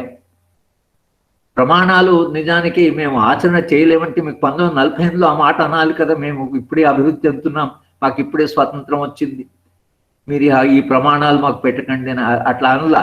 వీళ్ళు ఏం చేశారంటే మాకు ఈ ప్రమాణాలు మాకు ఇప్పుడు చాలా కష్టం, కనుక మీరు మా దేశాలు ఇది కంపల్సరీ చేయండి అని మీరు దీన్ని ఒత్తిడి పెట్టకండి, మమ్మల్ని కాస్త వదిలిపెట్టండి, మీరు ఇంటర్నేషనల్గా మానిటర్ చేయకండి హక్కులని మీరు అని ఒక ఆర్గ్యుమెంట్ భారతదేశం పెట్టింది, చాలా దేశాలు పెట్టాయి. అంటే నేను ఈ మాట ఏం చెప్తున్నా అంటే 1948లో వీటిని కంపల్సరీ చేయాలన్న దేశము 1993లో ఇవి మేము ప్రమాణాలు పాటించలేమన్నారు. అంటే ఏమైనట్లు దేశంలో 1993లో మనం ఎంత ఉత్సాహంగా పోయేది ఉందంటే ఇంకా ప్రమాణాలు పెంచండి అని అనాలి. నిజానికి ఆ ప్రమాణాలు పెంచండి అనే బదులుగా ఆ ప్రమాణాలు మాకు వద్దు, ఆ ప్రమాణాలని మేము పాటించలేమంటే మన దేశంలో ఉండేటువంటి మానవ హక్కుల యొక్క ప్రమాణాలు ఏవైతున్నాయో ఆ 1948 నుంచి 93 వరకు కొంత తగ్గుతూ వచ్చి రాజ్యం కూడా ఈ హక్కులన్నీ మనం చేయలేము, ఈ ప్రమాణాలు మనం పాటించలేము అంటే రాజ్య వ్యవస్థ స్వభావం మారింది, అసమానతలు పెరిగిపోయాయి, వివక్ష పెరిగింది. తర్వాత ఆర్థిక వ్యవస్థ ఒక రకంగా మనం అనుకున్నంత వేగంగా పోలేదు. మనం సమానత్వాన్ని సృష్టించడంలో మనము చాలా దూరంలో ఉండిపోయాం. ఆర్థిక వ్యవస్థ 1983లోనే మనం అంతర్జాతీయ నుంచి పెట్టుబడి తెచ్చుకోవడం వలన దేశంలో ఆర్థిక నమూనానే మారిపోయింది. 1991 వరకు మన ఆర్థిక నమూనా మారిపోయింది, అంతర్జాతీయ పెట్టుబడి దేశంలోకి వచ్చింది. వాడు రావడం వలన ఏం జరిగిందంటే ఇవాళ మన దేశంలో మొత్తంగా వచ్చేటువంటి జాతి ఆదాయంలో 1% మందికి 56% ఆదాయం పోతున్నది. 1% మంది 56%, 40% మందికి 20%, ఇక మిగతా వాళ్ళందరికీ మిగిలిన 27%. అంటే ఎంత అసమానతలు పెరిగిపోయాయంటే బహుశా భారతదేశ చరిత్రలో ఎన్నడూ గతంలో లేనంత అసమానతలు ఇవాళ మన దేశంలో వచ్చాయి. ఇంకా వాళ్ళు ఈ సంపన్నులు ఏదైతుందో మాకు ఇంకా సంపద కావాలంటున్నారు, ట్యాక్సులు వద్దంటున్నారు, ట్యాక్సులు తగ్గించమంటున్నారు, మాకు వనరులు ఇవ్వండి అంటున్నారు, ఖనిజ వనరులు ఇవ్వండి అంటున్నారు, LIC ఇవ్వండి అంటున్నారు, బ్యాంకింగ్ మాకు ఇవ్వండి అంటున్నారు, విద్య మాకు ఇవ్వండి అంటున్నారు. ఈ పెట్టుబడి ఏదైతుందో వాళ్ళు అన్ని హక్కులను ఇవన్నీ తీసేయండి మాకు ఇవ్వండి. గత 6 సంవత్సరాలుగా అయితే ఇంకా దాన్ని దుర్మార్గంగా దాన్ని ఇంకా వేగంగా పెంచారు. మొత్తంగా ఈ మధ్యన వచ్చినటువంటి మార్పులు మీరు గమనిస్తే చాలా హక్కులు ఏవైతున్నాయో మనం రోజుకొక హక్కును కోల్పోతున్నాం. అంటే ఈ హక్కులు కోల్పోతున్నటువంటి సందర్భం మరి మనం ఏం చేయాలి అనేటువంటిది ఇవాళ మనం 2020లో మనం మాట్లాడుకుంటున్నామంటే హక్కులను ఎట్లా కాపాడుకోవాలి అనేటువంటి సవాల్ ఏదైతుందో ఇది మన వాళ్ళు ఎదుర్కొంటున్నాం. ఎట్లా కాపాడుకోవాలి ఈ హక్కులను, ఈ హక్కుల ప్రమాణాన్ని ఎట్లా పెంచాలి, రాజ్యము చాలా జాగ్రత్తగా ప్రజలతో ఎలా ఉంటుంది అంటే మీరు స్వాతంత్రోద్యమం జరుగుతున్నప్పుడు అది 1893లో గురజాడ అప్పారావు గారు కన్యాశుల్కం అనేటువంటి ఒక మంచి నాటకం రాశారు, అద్భుతమైన నాటకం. దాంట్లో గిరీశం అని ఒక క్యారెక్టర్ ఉంటాడు. ఈ గిరీశము అప్పుడే బిపిన్ చంద్రపాలు వీళ్ళంతా ఆంధ్ర ప్రాంతానికి రాబోతున్నారు, స్వాతంత్రోద్యమం ప్రారంభమైంది, మనకు స్వతంత్రం వస్తుంది అని అంటాడు. టాంగావాడు సార్ ఇప్పుడు ఒకవేళ మనకు స్వతంత్రం వస్తే మన ఊళ్ళో ఉండే హెడ్ కానిస్టేబుల్ అతనే ఉంటాడా, అతను మారుతాడా అని అడుగుతాడు. అంటే టాంగావాడి సమస్య ఏమిటంటే అక్కడ ఉండే హెడ్ కానిస్టేబుల్ రోజు అతన్ని హరాస్ చేయడం. అంటే ఈ కానిస్టేబుల్ మంచివాడవుతాడా, మరింత ప్రజాస్వామ్యంగా ఉంటాడా, టాంగావాడిని గౌరవిస్తాడా, లేకపోతే టాంగావాడి మీద అసలు బలప్రయోగం చేస్తాడా అనేటువంటిది టాంగావాడి యొక్క సమస్య. కనుక ఇవాళ పోలీసుల ప్రవర్తన కానీ పోలీసు ఏముందో అది మారిందా, వాళ్ళు మరింత మనుషులను గౌరవిస్తున్నారా, పౌరుల్ని గౌరవిస్తున్నారా అంటే ఆ స్వభావం మారాలి. అది హక్కులు ఆ వాగ్దానం చేసాయి మనకు, ఇది మారుతుంది, మారాలి. కానీ రాజ్య స్వభావంలో ఇవాళ మేము హక్కుల ఉద్యమంలో నేను 40 ఏళ్ళుగా పనిచేస్తున్నాను, నిరంతరంగా ఇదే సమస్య. ఎవరినో అరెస్ట్ చేయడము, ఎవరినో పట్టుకుపోవడము, ఏదో కొట్టడము, తర్వాత వాళ్ళ దగ్గర పోవడం, మళ్ళీ వాదించడము, ధారణ చేయడము, మీరు ఇలా చేయడానికి వీల్లేదు, హక్కులు ఉన్నాయి వీళ్ళకి, అతను కూడా పౌరుడే, మీరు వాళ్ళతో జాగ్రత్తగా ఉండాలి, గౌరవంగా ఉండాలి అని మనం అంటున్నాం. కానీ ఇది రాజ్య స్వభావంలో ఆ మార్పు రాలేదు. ఇవాళ మానవ హక్కుల ఉద్యమాలు దేశవ్యాప్తంగా ఉన్నాయి. కనుక అంటే ఇది వివక్ష, తర్వాత రాజ్య స్వభావము, తర్వాత రాజ్యము పౌరుడితో ఎలా ప్రవర్తించాలి అనేటువంటి ప్రమాణాలు ఏవైతున్నాయో ఆ ప్రమాణాలను కాపాడుకోవడం ఎట్లా అనేటువంటిదే మన ముందు సవాల్. అందుకని అంతర్జాతీయ ముషాయిదాకు మళ్ళీ వెనక్కి వెళ్ళి మనం 1948లో వచ్చినట్టు ముషాయిదా వాళ్ళు చర్చించుకుంటున్నాం. ఏమన్నారు, ఈ హక్కులు ఏమిటి, ఈ హక్కుల విస్తృతి ఏమిటి, ఈ హక్కుల భావన ఏమిటి, ఈ హక్కులు ఏమయ్యాయి అనేటువంటి ప్రశ్న మనం అడుగుతున్నాం. కనుక హక్కుల భావన అనేది ఏదైతుందో అది ఇవాళ ఒక సంక్షోభంలో ఉంది. ఇప్పుడైతే మరీ గత 5-6 ఏళ్లుగా వచ్చిన లించింగ్ జరుగుతుంది, తర్వాత ఏదేదో జరుగుతున్నది. ఏం జరుగుతుందో భయంకరంగా ఉంది మనకు. చాలా చాలా మైనారిటీస్ విషయంలో, క్రిస్టియన్స్ విషయంలో, కన్వర్షన్ విషయం, పెళ్లి చేసుకోవడం, ప్రేమించి పెళ్లి చేసుకోవడం అనేది మనిషి యొక్క స్వేచ్ఛ. నేను ఎవరిని ప్రేమిస్తాను, ఎవరు నాకు చెప్పకూడదు. నేను ఇష్టం ఉన్న మనిషిని నేను ప్రేమిస్తాను. అమ్మాయి అబ్బాయి ప్రేమించుకుంటారు, పెళ్లి చేసుకుంటారు. దానికి రాజ్యం వచ్చేసి మీరు పెళ్లి చేసుకోవడానికి వీల్లేదు అని ఒక చట్టం. అసలు పెళ్లి ప్రేమ అనేది అది ఎవరిని ప్రేమిస్తారనడానికి ఎవరు అసలు రాజ్యం చెప్పడం ఏంటి అసలు అనేటువంటిది అది మౌలిక సమస్య. ఎవరైనా పెళ్లి చేసుకోవచ్చు, కానీ పెళ్లి చేసుకోవడానికి కూడా రాజ్యం యొక్క పర్మిషన్ కావాలంటే ఇది అసలు మనకు చాలా వెనక్కిపోయినట్లా ముందుకు పోయినటువంటి ప్రశ్న వస్తుంది. కనుక ఇటువంటి హక్కుల ఉల్లంఘన ఏదైతుందో ఇది జరుగుతున్నది. కానీ హక్కుల ఉల్లంఘన జరుగుతున్నప్పుడు సమాజంలో ఒక రకంగా ఏం చేస్తాం మనం, ఉంటుంది రాజ్యం అనేది చేయడా, పోలీసు వాడు అన్న తర్వాత చేయడా అనేటువంటిది ఒక రకమైనటువంటి కాంప్రమైజ్ అనేది అది వచ్చింది. అట్లనే ఒక హక్కుల భావన ఒక సంక్షోభానికి వచ్చినటువంటి సందర్భంలో మరి ఫ్యూచర్ ఏమిటి, భవిష్యత్తు ఏమిటి, మానవ హక్కుల భవిష్యత్తు అంటే మానవ హక్కుల భవిష్యత్తును మాలాంటి వాళ్ళు ఎక్కడ చూస్తున్నామంటే అన్ని రకాలైనటువంటి డిమాండ్స్ సమాజంలో పెరిగాయి. మహిళా ఉద్యమం వచ్చింది, మహిళలు ఆత్మగౌరవం కావాలంటున్నారు, సమానత్వం కావాలంటున్నారు, సమాన అవకాశాలు కావాలంటున్నారు, మేము గౌరవంగా జీవించాలంటున్నారు, మేము కూడా సంపూర్ణ మనుషులమేనంటున్నారు. ఈ చైతన్యము మీకు ఇప్పుడు పెరిగింది, ఇది ఒక క్రమక్రమంగా పెరుగుతున్నది మహిళలు ఈ చైతన్యం. మా అమ్మమ్మ ఉండేది, మా అమ్మమ్మ ఏదైతుందో ఆమెని కేరళ నుంచి ఒక 500 రూపాయలు కొన్నారు. 6 ఏళ్ల పిల్లగా ఉన్నప్పుడు. ఆమె చిన్నతనం కూడా గుర్తుండేది కాదు. ఆమె ఒక బానిసగానే ఉండేది ఇంట్లో. చాలా అసలు అంటే ప్రేమ మనిషి. తర్వాత నేను ఆమె మీద వ్యాసమూట రాశాను. నిజానికి చాలా ప్రేమ మనిషి, చాలా మంచి అద్భుతమైన మనిషి. కానీ బట్ ఆమె జీవితం ఏంటంటే ఒంటే ఇంట్లోనే అక్కడే పడుకునేది, ఒంటే ఇంట్లో. కానీ మా అమ్మ దగ్గరికి వచ్చే వరకు మా అమ్మ మా నాన్నతో ఆర్గ్యూ చేసేది, వాదించేది కొంత కాకుండా కొంత. మా శ్రీమతి గారి దగ్గరికి, మా సహచరి దగ్గరికి వస్తే షీ అసర్ట్స్ హర్ రైట్స్. ఇంకా మా డాక్టర్లకు వచ్చే వరకు వాళ్ళు డివిజన్ ఆఫ్ లేబర్ మీరు సరిగ్గా చెయ్యాలి అనే డిమాండ్ వరకు. అంటే ఈ 3-4 తరాలను చూస్తే మహిళ చాలా మారింది, ఇంకా మారుతున్నది. ఈ వివక్ష వద్దని అంటున్నది. ఈ ఉద్యమం ఏదైతుందో దీంట్లోంచి మానవ హక్కుల భవిష్యత్తు ఉంది. మహిళ మీద వివక్ష ఎలా పోతుందంటే మానవ హక్కుల గ్యారంటీ కాదు. ఆమె చైతన్యం పెరుగుతున్న కొద్దీ ఆ చైతన్యం నుంచి వచ్చేటువంటి ఏదైతే ఉద్యమం కానీ, అసర్షన్ కానీ, ఇంట్లో కంటిన్యూస్గా ఒక టెన్షన్ కానీ, ఇది దాదాపు అన్ని ఇళ్లలో ఒక రకమైన టెన్షన్ ఉంది. ముఖ్యంగా మధ్యతరగతి కుటుంబాల్లో చాలా టెన్షన్ ఉంది. ఈ టెన్షన్ ఎక్కడి నుంచి వచ్చింది అని అంటే, టెన్షన్ ఎందుకు వచ్చినా మహిళ చైతన్యవంతురాలే. కానీ అదే అంటే స్థాయిలో మగవాళ్ళు చైతన్యవంతులు కాలేదు. మగవాళ్ళేమో మారడానికి సిద్ధంగా లేరు, కానీ మహిళదేమో మార్పు కావాలంటున్నారు. మార్పు ఎవరికి కావాలి? మహిళకు కావాలి, మగవాళ్ళకి అవసరం లేదు. ఎందుకంటే వీళ్ళు ప్రివిలేజ్ ఉన్నాయి, వీళ్ళు బాగానే ఉంది, ఇంట్లో హాయిగా ఉంది, వాళ్ళు ఎవరు సేవ చేస్తున్నారు, వీళ్ళు బయటకు పోయి పని చేసుకుంటున్నారు, వీళ్ళకి బాగానే ఉంది. ప్రివిలేజెస్ ఉన్నటువంటి వాళ్ళు ఎవరైతే ఉన్నారో మార్పును కోరరు. ప్రివిలేజెస్ లేని వాళ్ళు ఏం చేస్తారంటే ఈ మార్పు, ఇది పద్ధతి మారాలంటారు.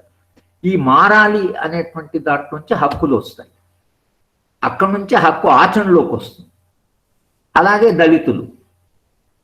దళితుల విషయంలో ఈ దేశంలో వాళ్ళు ఎలా ఉండేవాళ్ళు, తర్వాత ఎంత వివక్షను అనుభవించారు, కొన్ని వందల సంవత్సరాలు ఎంత వివక్ష అనుభవించారు. ఇవాళ దళితులు దాన్ని అంగీకరించడానికి సిద్ధంగా లేరు. వాళ్ళు చాలా మారారు. తర్వాత వాళ్ళ చైతన్యం పెరిగింది, దళిత ఉద్యమం ఉంది, దళిత నాయకులు ఉన్నారు, దళిత వాయిసెస్ ఉన్నాయి.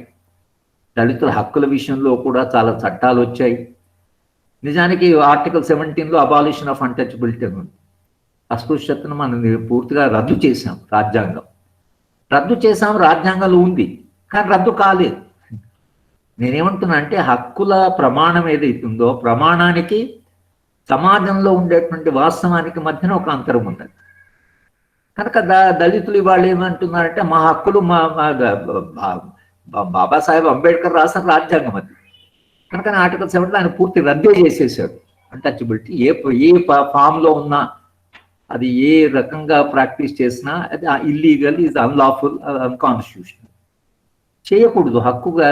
అందుకని 1955కి వచ్చే వరకే దళితుల హక్కులు ఏదైతున్నాయో అవి అమలు కాలేదు, దళితుల మీద వివక్ష కొనసాగుతున్నది అనేటువంటి దాంట్లో సివిల్ రైట్స్ ప్రొటెక్షన్ యాక్ట్ వచ్చింది. అంటే అమలు చేయడానికి జరుగుతున్న ప్రయత్నం చెప్తున్నారు. సివిల్ రైట్స్ ప్రొటెక్షన్ యాక్ట్ వచ్చినా దాంట్లోంచి దాంట్లో చాలా అంటే ఎట్లా ఆచరించాలి, ఏం చేయాలి అని వచ్చినా ఆ వివక్ష కొనసాగింది. 1989లో SC/ST అట్రాసిటీస్ ప్రివెన్షన్ యాక్ట్ వచ్చింది, మళ్ళీ ఒక యాక్ట్.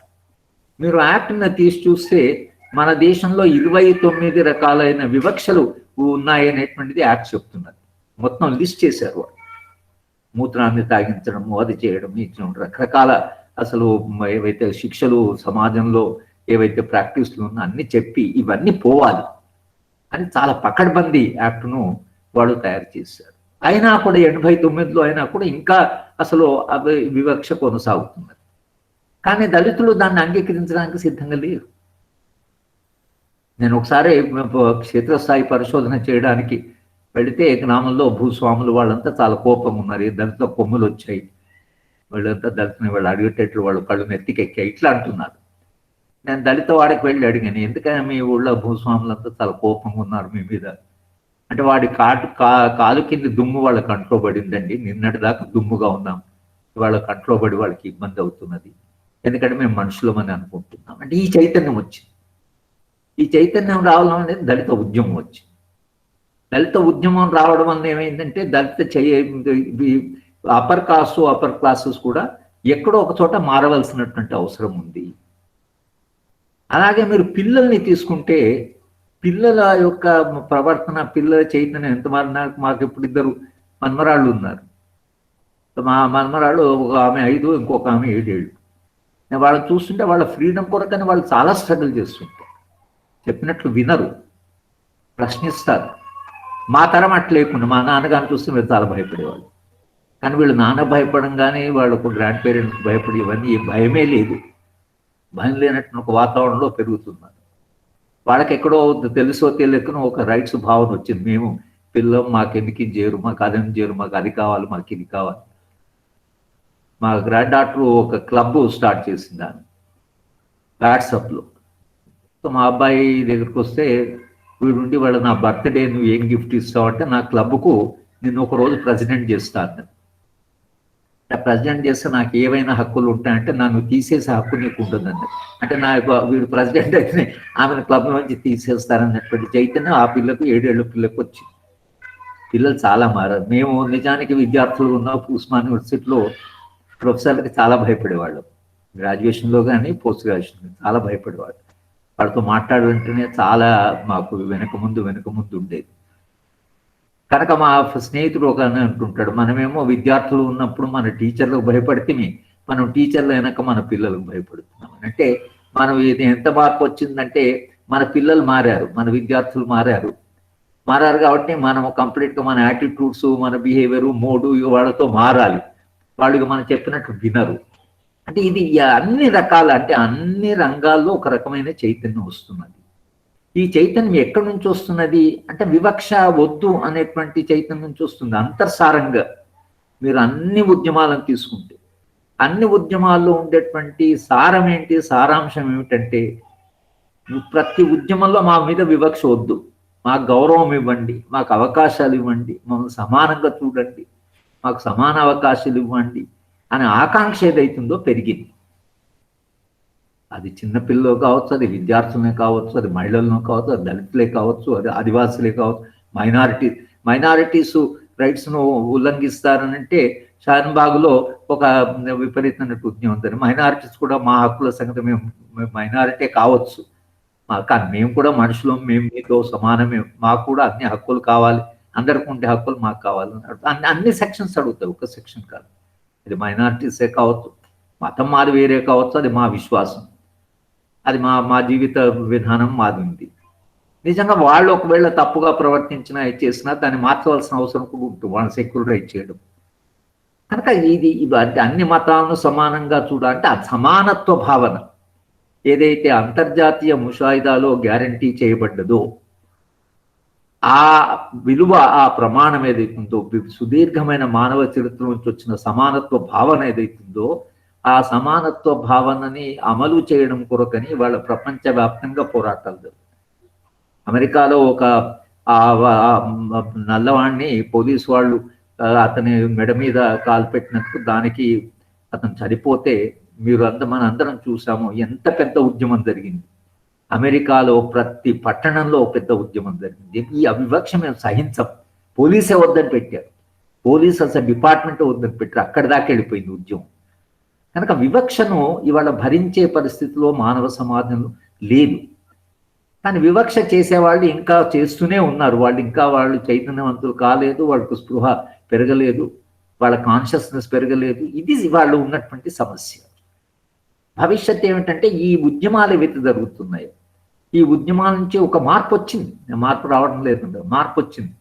ఈ మార్పు నుంచి ప్రమాణం ఏదైతే మనం 1948లో ప్రపంచానికి మనం ఈ వాగ్దానం చేశాం, ఈ హక్కుల ప్రమాణాలు, ఇవాళ ప్రపంచవ్యాప్తంగా వాటిని అమలు చేయండి, వాటిని ఆచరించండి అనేటువంటి ఒక చైతన్యము ప్రపంచంలో పెరుగుతున్నది. కనుకనే మనం ఇవాళ మన వెబినార్ పెట్టుకొని మనందరం చర్చించుకుంటున్నామంటే సమాజంలో ఈ మార్పు వస్తున్నది. మనకు ఎక్కడి నుంచి విశ్వాసం వస్తున్నదంటే తప్పకుండా ఇది మారుతుంది, తప్పకుండా ఈ ప్రమాణాలన్నీ వస్తాయి ఆచరణలోకి. అవి అన్ని రకాల 5 రకాలైన హక్కులు ఏవైతే వస్తాయి. ఇవి రావడానికి మనందరం కూడా ఆ కాన్షియస్నెస్ పెంచుకోవాలి. మన వెబినార్ పెట్టుకున్నాం అంటే దీని అర్థం కేవలం ఏదో అకాడమిక్గా చర్చించుకోవడం కాదు, మానవ హక్కులు ముఖ్యంగా. నేను పొలిటికల్ థియరీ చెప్పమంటే నేను అరిస్టాటిల్ చెప్తున్నా, దానికి అది సమాజానికి సంబంధం లేదా మనిషి సంబంధం ఏదో థియరీ ఉంటుంది కనుక చెప్తాం. అది థియరీ చెప్పడం వేరు, కానీ మానవ హక్కుల థియరీ కాదు అది. మానవ హక్కులు అనే దానికి కూడా ఫిలాసఫీ ఉంది, దానికి కూడా నేను philosophical foundation of human rights చెప్తాను. అది ఫిలాసఫీ, అది ఒక రకమైన తత్వశాస్త్రం. కానీ పొలిటికల్ ఎకానమీ హ్యూమన్ రైట్స్ కూడా చెప్తున్నాను. ఒక కోర్సునేమో తత్వశాస్త్రం చెప్పి తాత్వికంగా హక్కులు అంటే ఏమిటని చెప్పి, రెండవ కోర్సులో ఆ హక్కుల యొక్క అంటే భావన ఎలా వచ్చింది, హిస్టారికల్గా ఎలా వచ్చింది, పొలిటికల్ ఎకానమీ ఏంటి, దాన్ని ఆచరించడం ఏంటి, దాని అనుభవం ఏమిటి. కనుక హక్కులు అనేవి they are converging point, action and theory. అకాడమిక్గా మన అందరం థియరిటికల్గా ఉంటాం, మనం చెప్పే సబ్జెక్ట్లో థియరీ చాలా ఉంటుంది. హక్కుల భావన అట్లా కాదు, దీనికి ఒక థియరీ ఉంది, కానీ దీనికి ఒక ప్రాక్టీస్ ఉంది, దీనికి ఒక రియాలిటీ ఉంది, దీంట్లో మారవలసిన అవసరం. కనుక హక్కుల మీద కోర్సులను అటెండ్ చేసే పిల్లలు, నేను పీజీ డిప్లొమా పెట్టాము, పీజీ డిప్లొమాలో మాకు డీజీపీలు, ఆర్మీ వాళ్ళు అందరూ జాయిన్ అయ్యారు.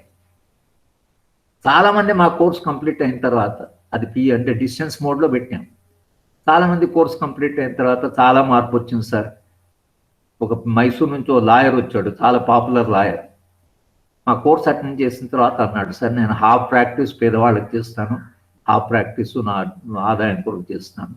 ఈ కోర్స్ అటెండ్ చేయడం వలన నాకు అంటే ఇప్పుడు ఈ చదువు చెప్పడం వలన కొంత మన చదువుకుంటున్న వాళ్ళు పిల్లలు స్టూడెంట్స్ ఎవరుతున్నారో ఎంత మారారు, ఎంత ప్రభావం పడింది. థియరీ నుంచి ప్రభావం పడడం చాలా తక్కువ. Theory Plato theory of power చెప్తే మనకు, లేకపోతే థియరీ ఆఫ్ కరప్షన్ చెప్తే అదొక భావన. కానీ మానవ హక్కులు అనేవి అవుతుందో it's a action and theory, రెండు కంబైన్ అయినటువంటి ఏరియా ఇది మన నాలెడ్జ్ సిస్టంలో. అందుకని when you teach women's rights, తర్వాత మీరు అంతర్జాతీయంగా డిస్క్రిమినేషన్కు అగెన్స్ట్ వచ్చినటువంటి అంతర్జాతీయ ఉన్నాయో అవి మనం ఎందుకు చెప్తున్నామంటే మగపిల్లలను మారమని. అంటే నేను క్లాస్లో డిబేట్ చేసేటప్పుడు అవి వీళ్ళు అడుగుతుంటారు పిల్లలు, వాళ్ళ హక్కుల గురించి చెప్తారు, మా హక్కులు లేవా, మాకు మాత్రం హక్కు లేదా అంటే నేనేం చెప్తానంటే మహిళలకేమో హక్కులు ఉంటాయి, మీకేమో డ్యూటీస్ ఉంటాయి.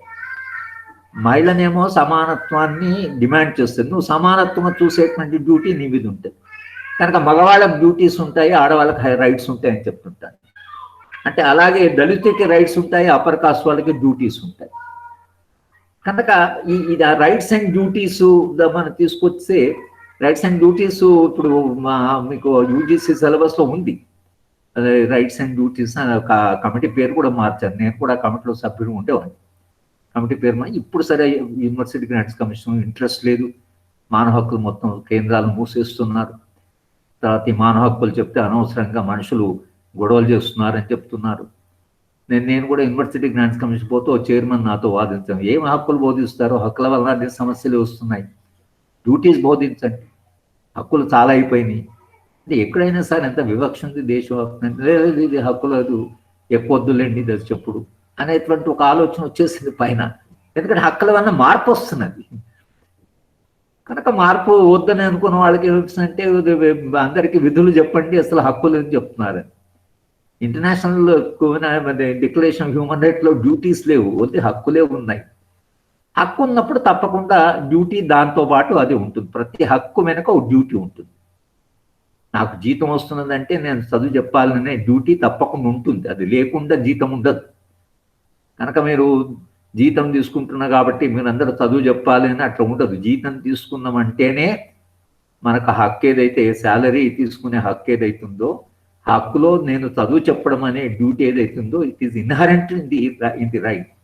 హక్కులో అది అంతర్భాగంగా ఉంటుంది. కనుక హక్కులు వేరే, డ్యూటీస్ వేరే ఉండదు. నేను కొత్త చైర్మన్తో ఆర్గ్యూ చేస్తే కూడా ఆయన కొంత మొండిగా లేదంతా డ్యూటీస్ చెప్పాలి అనేది ఒక మార్పు వచ్చేసింది. ఆలోచించే వాళ్ళలో, పాలసీ మేకర్లో, అధికారంలో ఉండే వాళ్ళలో మార్పు వచ్చింది.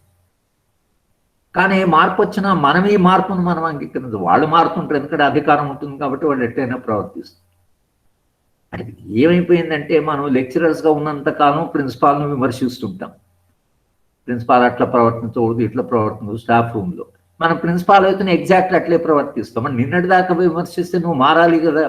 అంటే అక్కడ కుర్చీలో కూర్చుంటేనే మారరు, కుర్చీలో కూర్చుంటేనే వాళ్ళు లెక్చరర్స్ అంతా ప్రిన్సిపాల్స్ అయిపోతారు.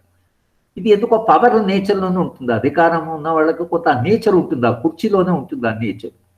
కానీ వాడు అక్కడ కూర్చున్న తర్వాత లెక్చరర్స్ అందరినీ గౌరవించాలి అనేటువంటి విలువ ఏదైతుందో అది ఎట్లా మనము సాధిస్తాము అనేటువంటి ప్రశ్న అన్ని రంగాల్లో ఉంటుంది. నేను ఎగ్జాంపుల్ కాలేజ్ చెప్తాను, అన్ని రంగాల్లో ఇది ఉంటుంది. నేను కూడా హెడ్గా ఉన్నాను, డీన్గా ఉన్నాను, కొంతకాలం ఇన్ఛార్జ్ వహించిన. అక్కడ కుర్చీలో కూర్చుంటేనే మీ స్వభావం కొంత మారుతుంది. అది నేచర్ ఆఫ్ పవర్. ఆ పవర్ను డెమోక్రటైజ్ చేయడం ఎట్లా, దాన్ని ప్రజాస్వామీకరించడం అనేది హక్కుల భావనలో దానికో సమస్య ఉంది. కనుక హక్కుల భావన అనేది ఏదైతుందో మనం గత 70-72 సంవత్సరాలుగా ఏదైతే చర్చిస్తున్నామో, ఇవాళ 2020లో మనం డిసెంబర్ 10th రోజు మళ్ళీ ఒకసారి మనం వెనక్కి వెళ్ళి చూసుకొని హక్కులు ఎలా మారుతున్నాయి, హక్కుల భావన ఎలా మారుతూ వచ్చింది, కొత్త హక్కులు ఎలా వచ్చాయి, హక్కుల ఆచరణ ఎలా, హక్కుల భవిష్యత్ ఏమిటి అనేటువంటి చర్చ ఏదైతుందో నాకు అర్థమైనంత వరకు, నాకు అంటే గత 50 ఏళ్ళుగా నేను చదువు ఈ విద్యారంగంలో ఉన్నాను. ఈ విద్యారంగంలో ఉండేటువంటి నా అనుభవంలో ఏంటంటే తప్పకుండా సమాజంలో ఒక కొత్త వాతావరణం వస్తుంది, ఒక ప్రజాస్వామ్య స్వేచ్ఛాయుత వాతావరణం వస్తుంది. మనుషులు సమానత్వ భావంతో జీవిస్తారు, సహజీవనంతో జీవిస్తారు. ఒక సమానత్వ భావన అనేది తప్పకుండా అది ఆచరించబడుతుంది. మనుషులు ఇలా జీవించరు, మెరుగైన సమాజం వస్తుంది అనేటువంటి విశ్వాసం ఏదైతుందో నాకుంది. ఆ విశ్వాసం ఉండబట్టే మనము ఇంతకాలంగా చదువు చెప్పడంలో కానీ, చదువు చెప్పడంలో ఆనందం కానీ మారుతుంది అనేటువంటి విశ్వాసము ఇవాళ ఈ సెమినార్ వలన కొంతమందికి కలిగిన, ఈ మీరు పెట్టిన సెమినారు సఫలమైనట్లే. మీరు తప్పకుండా దీని యొక్క ప్రయోజనం పిల్లలకి కానీ, అధ్యాపకులకు కానీ ఇది తప్పకుండా ఇది వస్తుంది అనేటువంటి ఒక ఆశాభావంతో నాకు అవకాశం ఇచ్చినటువంటి ప్రిన్సిపాల్ గారికి, అలాగే లెక్చరర్స్కి, విద్యార్థులకి నేను కృతజ్ఞత చెప్తాను. Thank you sir. చాలా చక్కగా హక్కుల గురించి, ప్రపంచ శాంతి గురించి మాకు వివరించారు.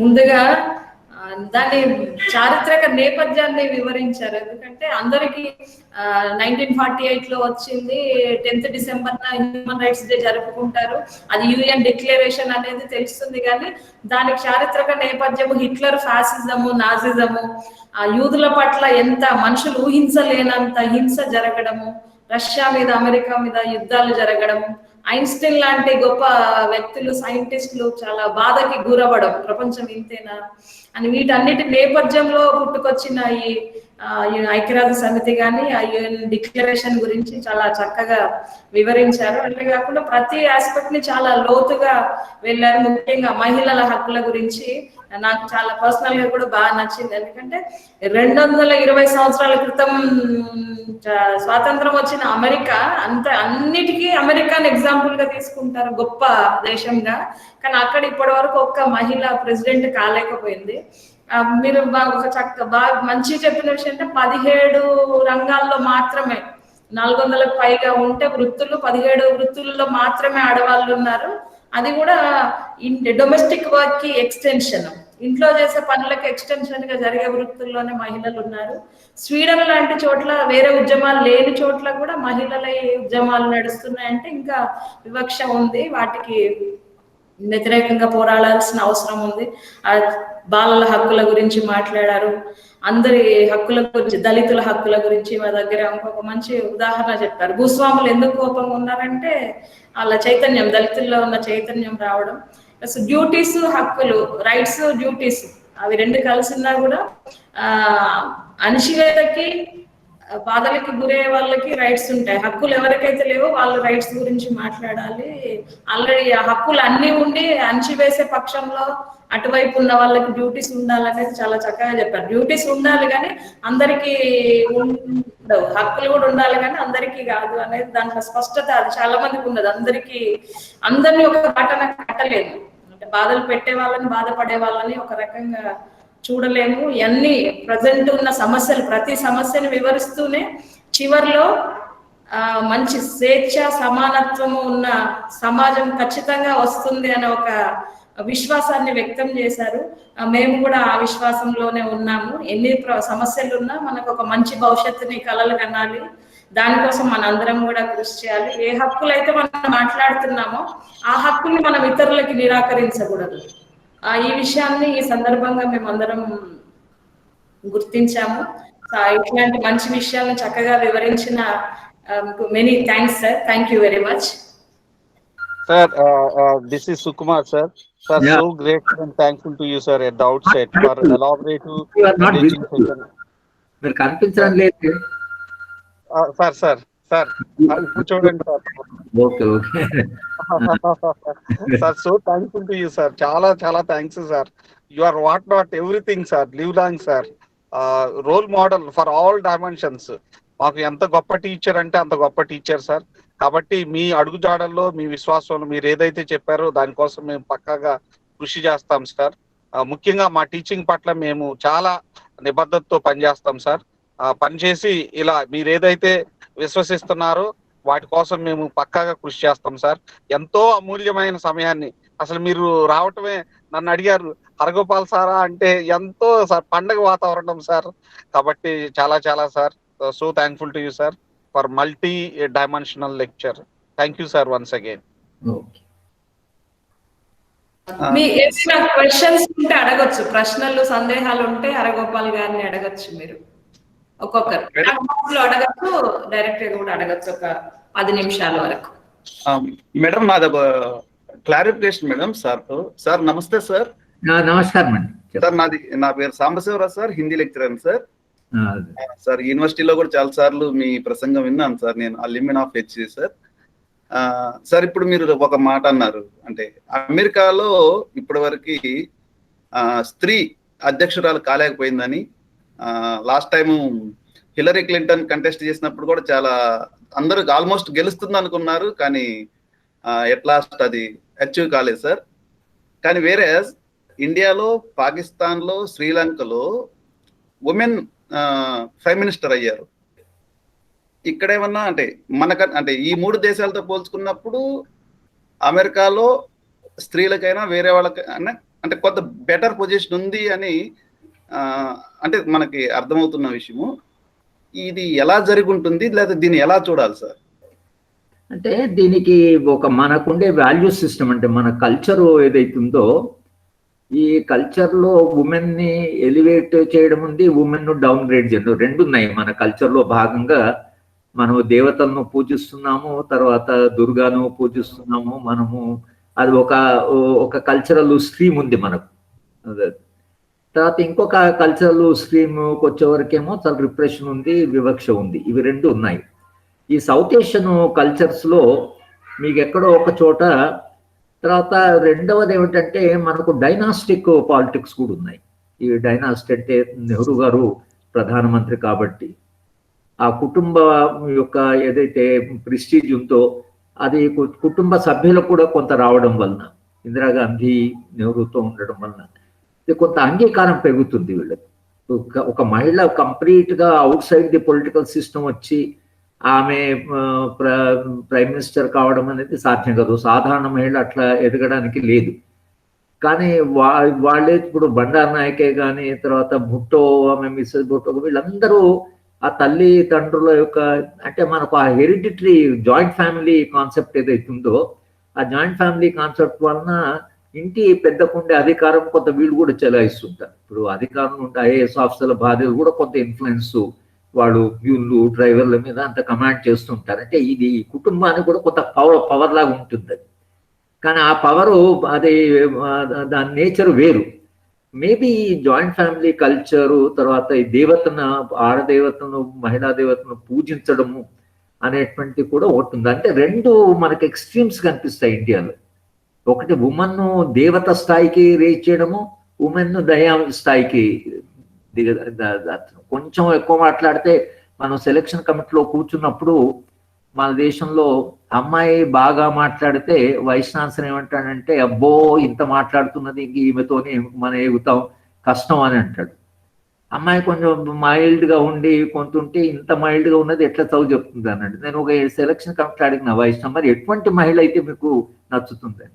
ఎక్కువ మాట్లాడుతున్నామో మింగుతుందండి, తక్కువ మాట్లాడుతున్నామో ఎట్లా చదువు చెప్తుందండి అంటే ఎటువంటి మహిళ అంటే మన ప్రిజుడిసెస్ అట్లా ఉంటాయి అంటున్నాను. సెలక్షన్ కమిటీలో కూర్చున్నప్పుడు ప్రిజుడిసెస్ అలా ఆపరేట్ చేస్తుంటాయి. కనుక రెండు ఉన్నాయి. అంటే మన దేశంలో పర్హాప్స్, అంటే ఈ క్వశ్చన్ కొంత డిఫికల్ట్ క్వశ్చన్ అనుకోండి, అంత సులభంగా దానికి ఈ ప్రశ్న చాలాసార్లు వచ్చింది. ఒక రకంగా అమెరికాలో లాంటి సమాజంలో మహిళ కాకపోవడం, సౌత్ ఏషియన్ కంట్రీస్లో అన్ని దేశాల్లో, దాదాపు అన్ని దేశాల్లో, పాకిస్తాన్, బంగ్లాదేశ్, ఇండియా, తర్వాత ఈ శ్రీలంక, అన్ని దేశాల్లో మీకు మహిళలు వచ్చారు. అది మొత్తం సౌత్ ఏషియన్ కల్చర్. ఎక్కడో కల్చరల్ రూట్స్ కూడా ఉన్నాయేమో అని నాకు అనిపిస్తుంది. సార్ నమస్తే సార్, నేను సీతారాం, తెలుగు లెక్చరర్గా ఎస్ఆర్ఎన్ బీజేఎన్ఆర్ కళాశాలలో పనిచేస్తాను. సార్, ఈ కాన్స్టిట్యూషనల్ మొరాలిటీ అనేటటువంటి మాట ఒక 4-5 సంవత్సరాలుగా కొంత చర్చల్లోకి వస్తూ ఉన్నది. రాజ్యాంగ నైతికత ఎవరిని ఉద్దేశించింది? ఇటు రాజ్యాంగ నైతికతను విధేయంగా ఉండడంలో పౌరులు, అటు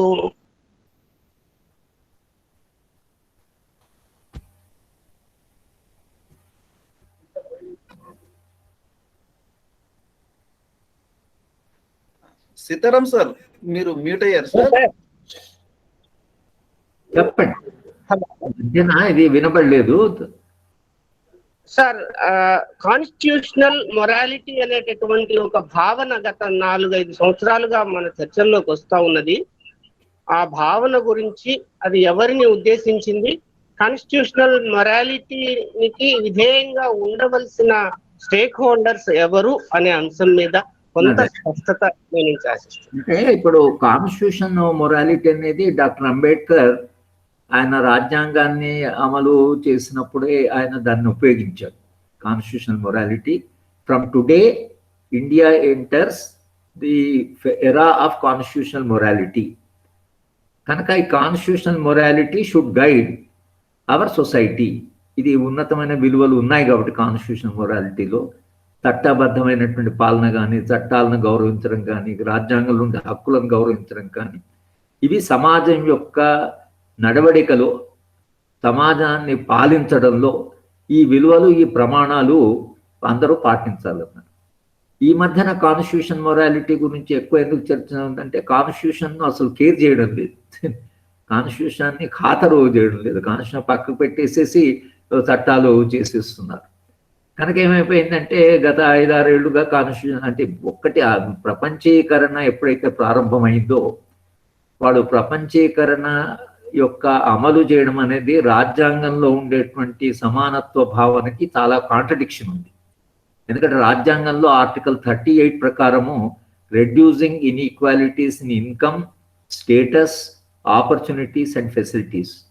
ఆర్టికల్ 39లో ఏముందంటే means of production should not be monopolize, అంటే ఉత్పత్తి సాధనాలు కొందరి చేతిలోనే కేంద్రీకృతం కాకుండా జాతి సంపద సర్వ ప్రయోజనానికి పనికి రావాలి అని ఆర్టికల్ 39 చెప్తుంది.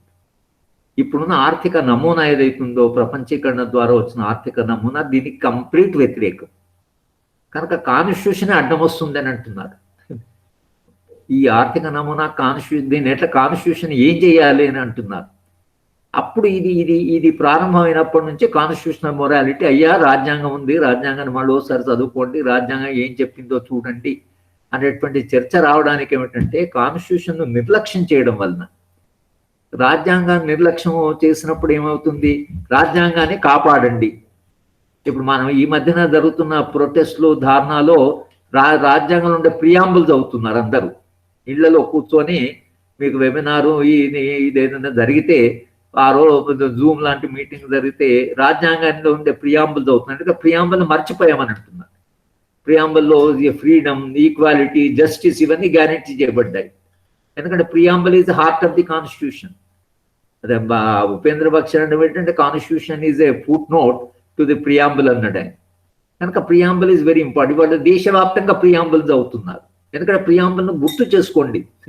ప్రియాంబుల్లో మనం ఎటువంటి సమాజాన్ని ఎందుకంటే మనం అలాంటి సమాజం నుంచి చాలా దూరం వెళ్ళిపోతున్నాం.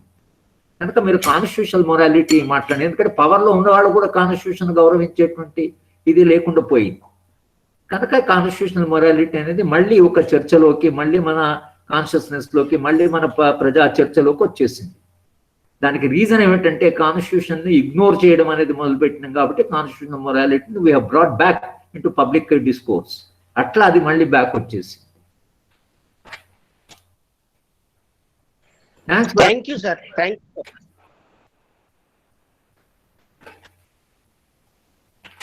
సార్ మేడం అడుగుతున్నారా మేడం? చెప్పండి. అది ఇంకెవరైనా ఉంటే క్వశ్చన్స్ అడగచ్చు అని చెప్తున్నా సార్. ఇంకెవరైనా ఉంటే మనం విల్ గివ్ ఛాన్స్.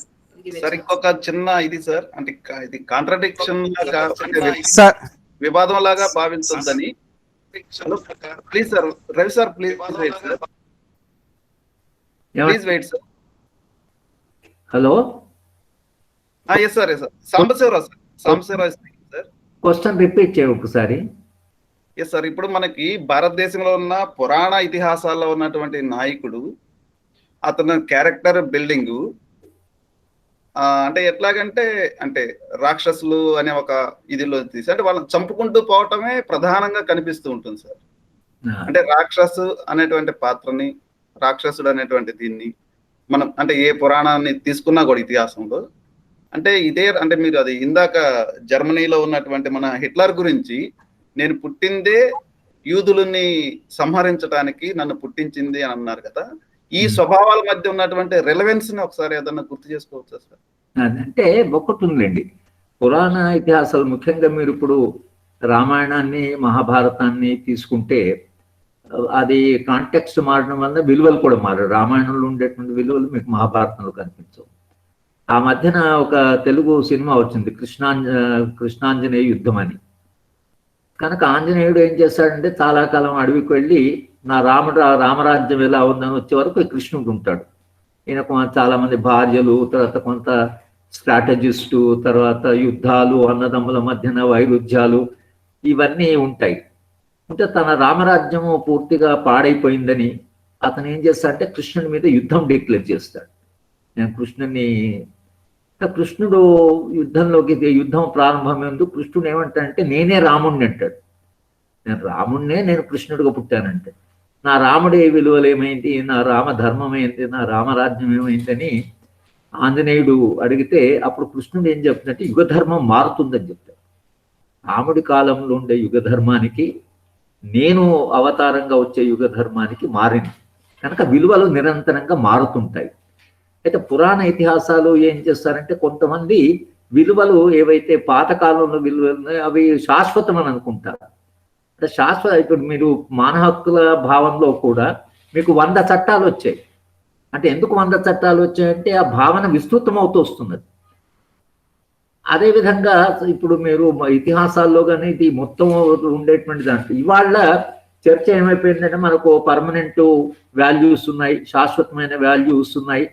ఇక మనకు ఇతిహాసాలు పురాణాలు చెప్పింది అదే మనకు ఇవాళ అంతిమం. అంటే ఆ కాలానికి ఈ కాలానికి వచ్చినటువంటి మార్పు ఏదైతుందో ఆ మార్పును మనం కనుక సమాజము నిరంతరంగా మారుతుంటుంది. కనుక ఇతిహాసాల్లో ఉండేటువంటి విలువలు ఏవైతున్నాయో వాటిని తప్పకుండా చూడవలసింది. మంచి విలువలు ఏవైతున్నాయో విలువను తీసుకోవాల్సింది తప్పకుండా. ఎందుకంటే మానవ చరిత్ర నేను అందుకనే చరిత్ర చెప్తూ ఫ్రెంచ్ రెవల్యూషన్ ఏదైతే ప్రసవించిందో ఈక్వాలిటీ, ఫ్రెటర్నిటీ, తర్వాత ఫ్రీడమ్ అనేది ఎట్లయిందో అంటే స్వేచ్ఛ, సమానత్వం, సౌభ్రాతృత్వం అనేటువంటి విలువలు అవి 18వ శతాబ్దంలో వచ్చినా అవి ఇప్పటికీ వ్యాలిడే. అందుకని మానవ హక్కుల ముషాయిదాలో మానవ హక్కుల ప్రమాణాలు ఏవైతే గత చరిత్రలో వచ్చినాయో ఆ ప్రమాణాన్ని దాంట్లో పెట్టారు. కనుక మనం కూడా ఇతిహాసాలని పురాణాలని చదువుకుంటే దాంట్లో ఉండేటువంటి మానవత్వాన్ని, దాంట్లో ఉండే మానవీయతని మనం తీసుకోవచ్చు. కానీ మీరు చెప్పిన రాక్షసులు ఏదైతుందో ఇది ఈ ఆపోజిట్ బైపోలార్ అదే పొలారిటీస్ లాగా కొందరంతా రాక్షసులు, కొందరంతా చాలా దేవతలు, కొందరు పూర్తి అసలు దుర్మార్గులు, కొందరు చాలా సన్మార్గులు అట్లా ఉండరు. మనుషులు సంపూర్ణమైనటువంటి అసలు మనిషి ఉండడు, తర్వాత పూర్తి అసలు దుర్మార్గమైన మనిషి ఉండడు.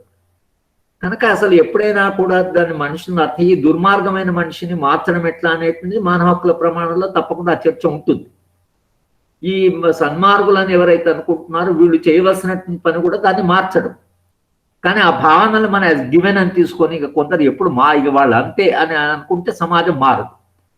కనుక విలువలు నేను ఎట్లయితే కృష్ణుడు ఆంజనేయుడి మధ్యన జరిగిన చర్చ ఉందో విలువలు నిరంతరంగా మారుతుంటాయని చెప్తాడు కృష్ణుడు.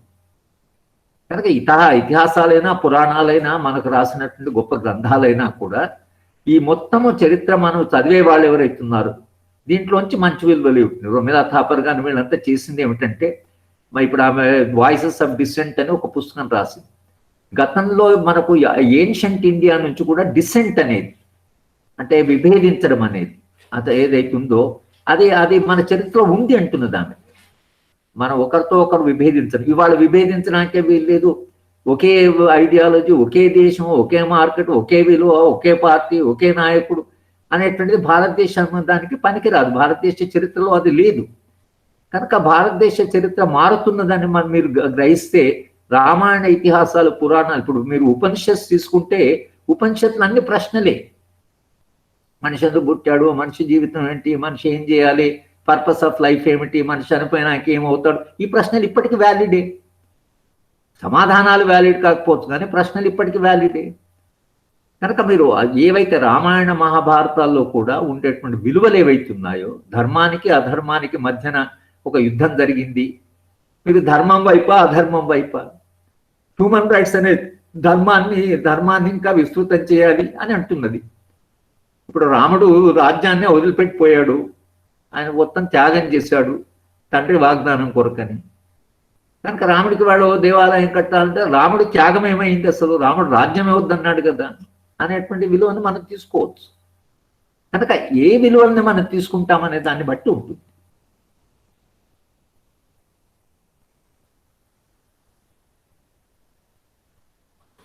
Thank you, sir. Sir, shall I ask one? Yes, yes, please. Hello. Yeah, yeah. Sir, namaste sir. నేను 1992-94 స్టూడెంట్ ని, పొలిటికల్ సైన్స్ స్టూడెంట్ ని. నమస్కారం సార్. ఈ ఫ్యాకల్టీగా వర్క్ చేస్తున్నాను SRN విజయనగరంలో. How to balance between human rights and national integrity? National integrity. No, human rights are not human rights are not opposed to national integrity. ఎందుకంటే అసలు అది nation states మధ్యన జరిగిన అగ్రిమెంట్. జాతి రాజ్యాల మధ్యన జరిగినటువంటి ఒడంబడిక ఏదైతుందో అదే అంతర్జాతీయ ముషాయిదా అయింది కదా. కనుక నేషన్ స్టేట్ ఈజ్ సెంట్రల్. నిజానికి నేషన్ స్టేట్ ఒక problem, integrity of nation state global capital నుంచి ఉంది, సమాజం నుంచి లేదు. సమాజంలో అసలు కలిసి ఉండాలి అంటే ఎప్పుడు మనుషులంతా సహజీవనంగా కలిసి ఉంటారు అన్నప్పుడు ఒక 50 రాజ్యాలు ఏవైతున్నాయో అమెరికాలో, ఆ 50 రాష్ట్రాలు ఒక దిక్కొచ్చి United States of America form అయింది. మీరు సోవియట్ యూనియన్ తీసుకుంటే అది కూడా సోవియట్స్ ద్వారా ఏర్పడినటువంటి సోవియట్ యూనియన్. కానీ అమెరికాలో ఎంత కాదన్నా, మన ఎంత వివక్ష ఉన్నా అక్కడ స్వేచ్ఛ అనేటువంటిది ఉంది మనుషులకి. ఇక్కడ విశ్వవిద్యాలయాలు కానీ, అక్కడ అధ్యాపకులు కానీ, అక్కడ మేధావులు కానీ, ఇక్కడ రాజకీయ పార్టీలు కానీ ఒక స్వేచ్ఛాయుత సమాజం ఉంది. ట్రంప్ విశ్వవిద్యాలయాల్లో ప్రమేయం చేసుకుంటామన్నప్పుడు హార్వర్డ్, స్టాన్ఫర్డ్ యూనివర్సిటీస్, MIT వాళ్ళు చాలా అపోజ్ చేసి ట్రంప్ దాన్ని వెనక్కి తీసుకోవాల్సి వచ్చింది. ఆ స్వేచ్ఛ వాళ్ళకు ఉంది. అదే సోవియట్ యూనియన్లో అథారిటీ చాలా సెంట్రలైజ్ అయిపోయి కేవలం మాస్కో నుంచే కంప్లీట్ కంట్రోల్ చేసేసి సోవియట్స్ యొక్క ఫ్రీడమ్ తీసేయడం వల్ల సోవియట్ యూనియన్ కొలాప్స్ అయిపోయింది. మీరు దేశాలు ఎందుకు కొలాప్స్ అవుతాయి, దేశాలు ఎందుకు కూలిపోతాయంటే స్వేచ్ఛ లేకపోతే దేశం కూలిపోతుంది. స్వేచ్ఛ ఉన్నప్పుడు ఏమవుతుందంటే ఇంటిగ్రిటీ అది స్ట్రెంథెన్ అవుతుంది. స్వేచ్ఛను మీరు తగ్గిస్తాము, హక్కులను తగ్గిస్తాము. ఇప్పుడు కాశ్మీర్ లాంటి సమస్య ఉందనుకోండి, కాశ్మీర్ సమస్యని తప్పకుండా నెగోషియేట్ చేయొచ్చు. మీరు కాశ్మీర్ వెళితే కాశ్మీర్ ప్రజలతో మాట్లాడితే, వివక్ష చేస్తే అప్పుడు ఇంటిగ్రిటీకి ప్రమాదం వస్తుంది. వివక్ష లేకుండా సమానంగా చూసి వాళ్ళ యొక్క హక్కులను కూడా గౌరవించి వాళ్ళ కల్చర్ను గౌరవిస్తే అది దేశంలో ఎప్పుడైనా అంతర్భాగం ఉంటుంది. అది అటువంటి ప్రశ్న లేదు. తమిళనాడు మీరు 1952 ఎన్నికల్లో DMK పార్టీ, ద్రవిడ కజగం పార్టీ ఏమన్నారంటే మేము దేశం నుంచి విడిపోతాం, మేము భారతదేశం ఉండము. కానీ వాళ్ళ తమిళనాడులో ఎవరైనా అంటున్నారా ఆ మాట కంప్లీట్గా మర్చిపోయారు కదా. మరి తమిళియన్స్ ఎవరైతే ఈ దేశంలో ఉండమని 19లో ఫస్ట్ జనరల్ ఎలక్షన్ అన్నారు, వాళ్ళు ఎట్లా అంతర్భాగం అయిపోయారు? అవకాశాలు వచ్చాయి, అభివృద్ధి వచ్చింది తమిళనాడులో, వాళ్ళు దేశంతో ఇంటిగ్రేట్ అయ్యారు. ఇవాళ దేశంలో వాళ్ళు అంతర్భాగం. కనుక మనము దేశాన్ని ఎట్లా పరిపాలిస్తున్నాం అనే దాని మీద ఇంటిగ్రిటీ ఆధారపడుతుంది. రైట్స్ ఏం చేస్తాయంటే ఇంటిగ్రిటీని స్ట్రెంథెన్ చేస్తాయి. దేశం నుంచి విడిపోతా అని నేను అన్నా అనుకోండి, అంటే దేశం నుంచి విడిపోతా అన్నప్పుడు విడిపోతా అని అనడానికి ఏదైతే కారణాలు ఉన్నాయో ఆ కారణాల్లోకి వెళ్ళడం అనేది చాలా ఇంపార్టెంట్. కానీ మిమ్మల్ని అణిచివేస్తామంటే వాళ్ళు ఉండడం చాలా సాధ్యమే కాదు. పంజాబ్ భగత్ సింగ్ని ఇచ్చినట్టు పంజాబ్ స్వాతంత్రోద్యమంలో విపరీతంగా పోరాడిన పంజాబ్ మేము ఎక్కడో వేరవుతామన్నారు. అదే తమిళనాడు మేము దేశంలో ఉండమని అన్న తమిళనాడు మన దేశంలో భాగం అయిపోయింది.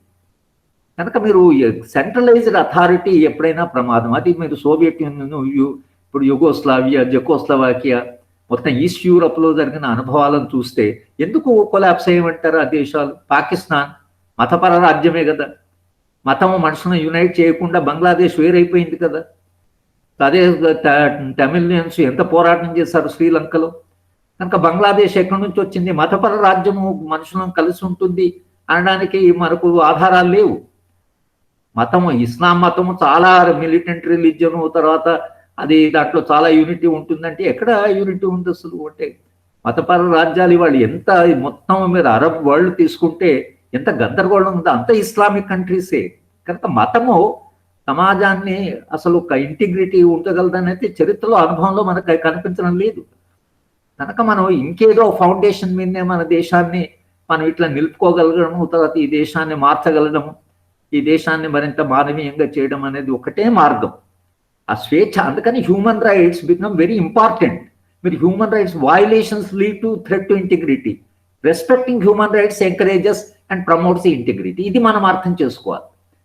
ఇవాళ ఉండే జనరల్ డిస్కోర్స్తో మనం అట్లా పూర్తి కలిసిపోతే చాలా ప్రమాదం అయిపోతుంది. కనుక మనం దాన్ని ఆలోచించడంలోనే మనము అనుభవంలోంచి తీసుకొని ఎట్లా మన దేశాన్ని మనం ఇంత సమైక్యంగా ఉంచగలము అనేది నా దృష్టిలో మానవ హక్కులని విస్తృతంగా గౌరవించడం వలన మనం తప్పకుండా దేశం యొక్క ఇంటిగ్రిటీ కాపాడగలం. కానీ మానవ హక్కుల ఉల్లంఘన జరిగితే మాత్రము ఇంటిగ్రిటీకి ప్రమాదం ఏర్పడుతుంది. Thank you, sir. Thank you for your interactive session. Thank you very much. అన్ని విషయాలు చెప్పడంతో కూడా మా సందేహాలని కూడా ప్రశ్నల్ని కూడా చాలా చక్కగా వివరించారు.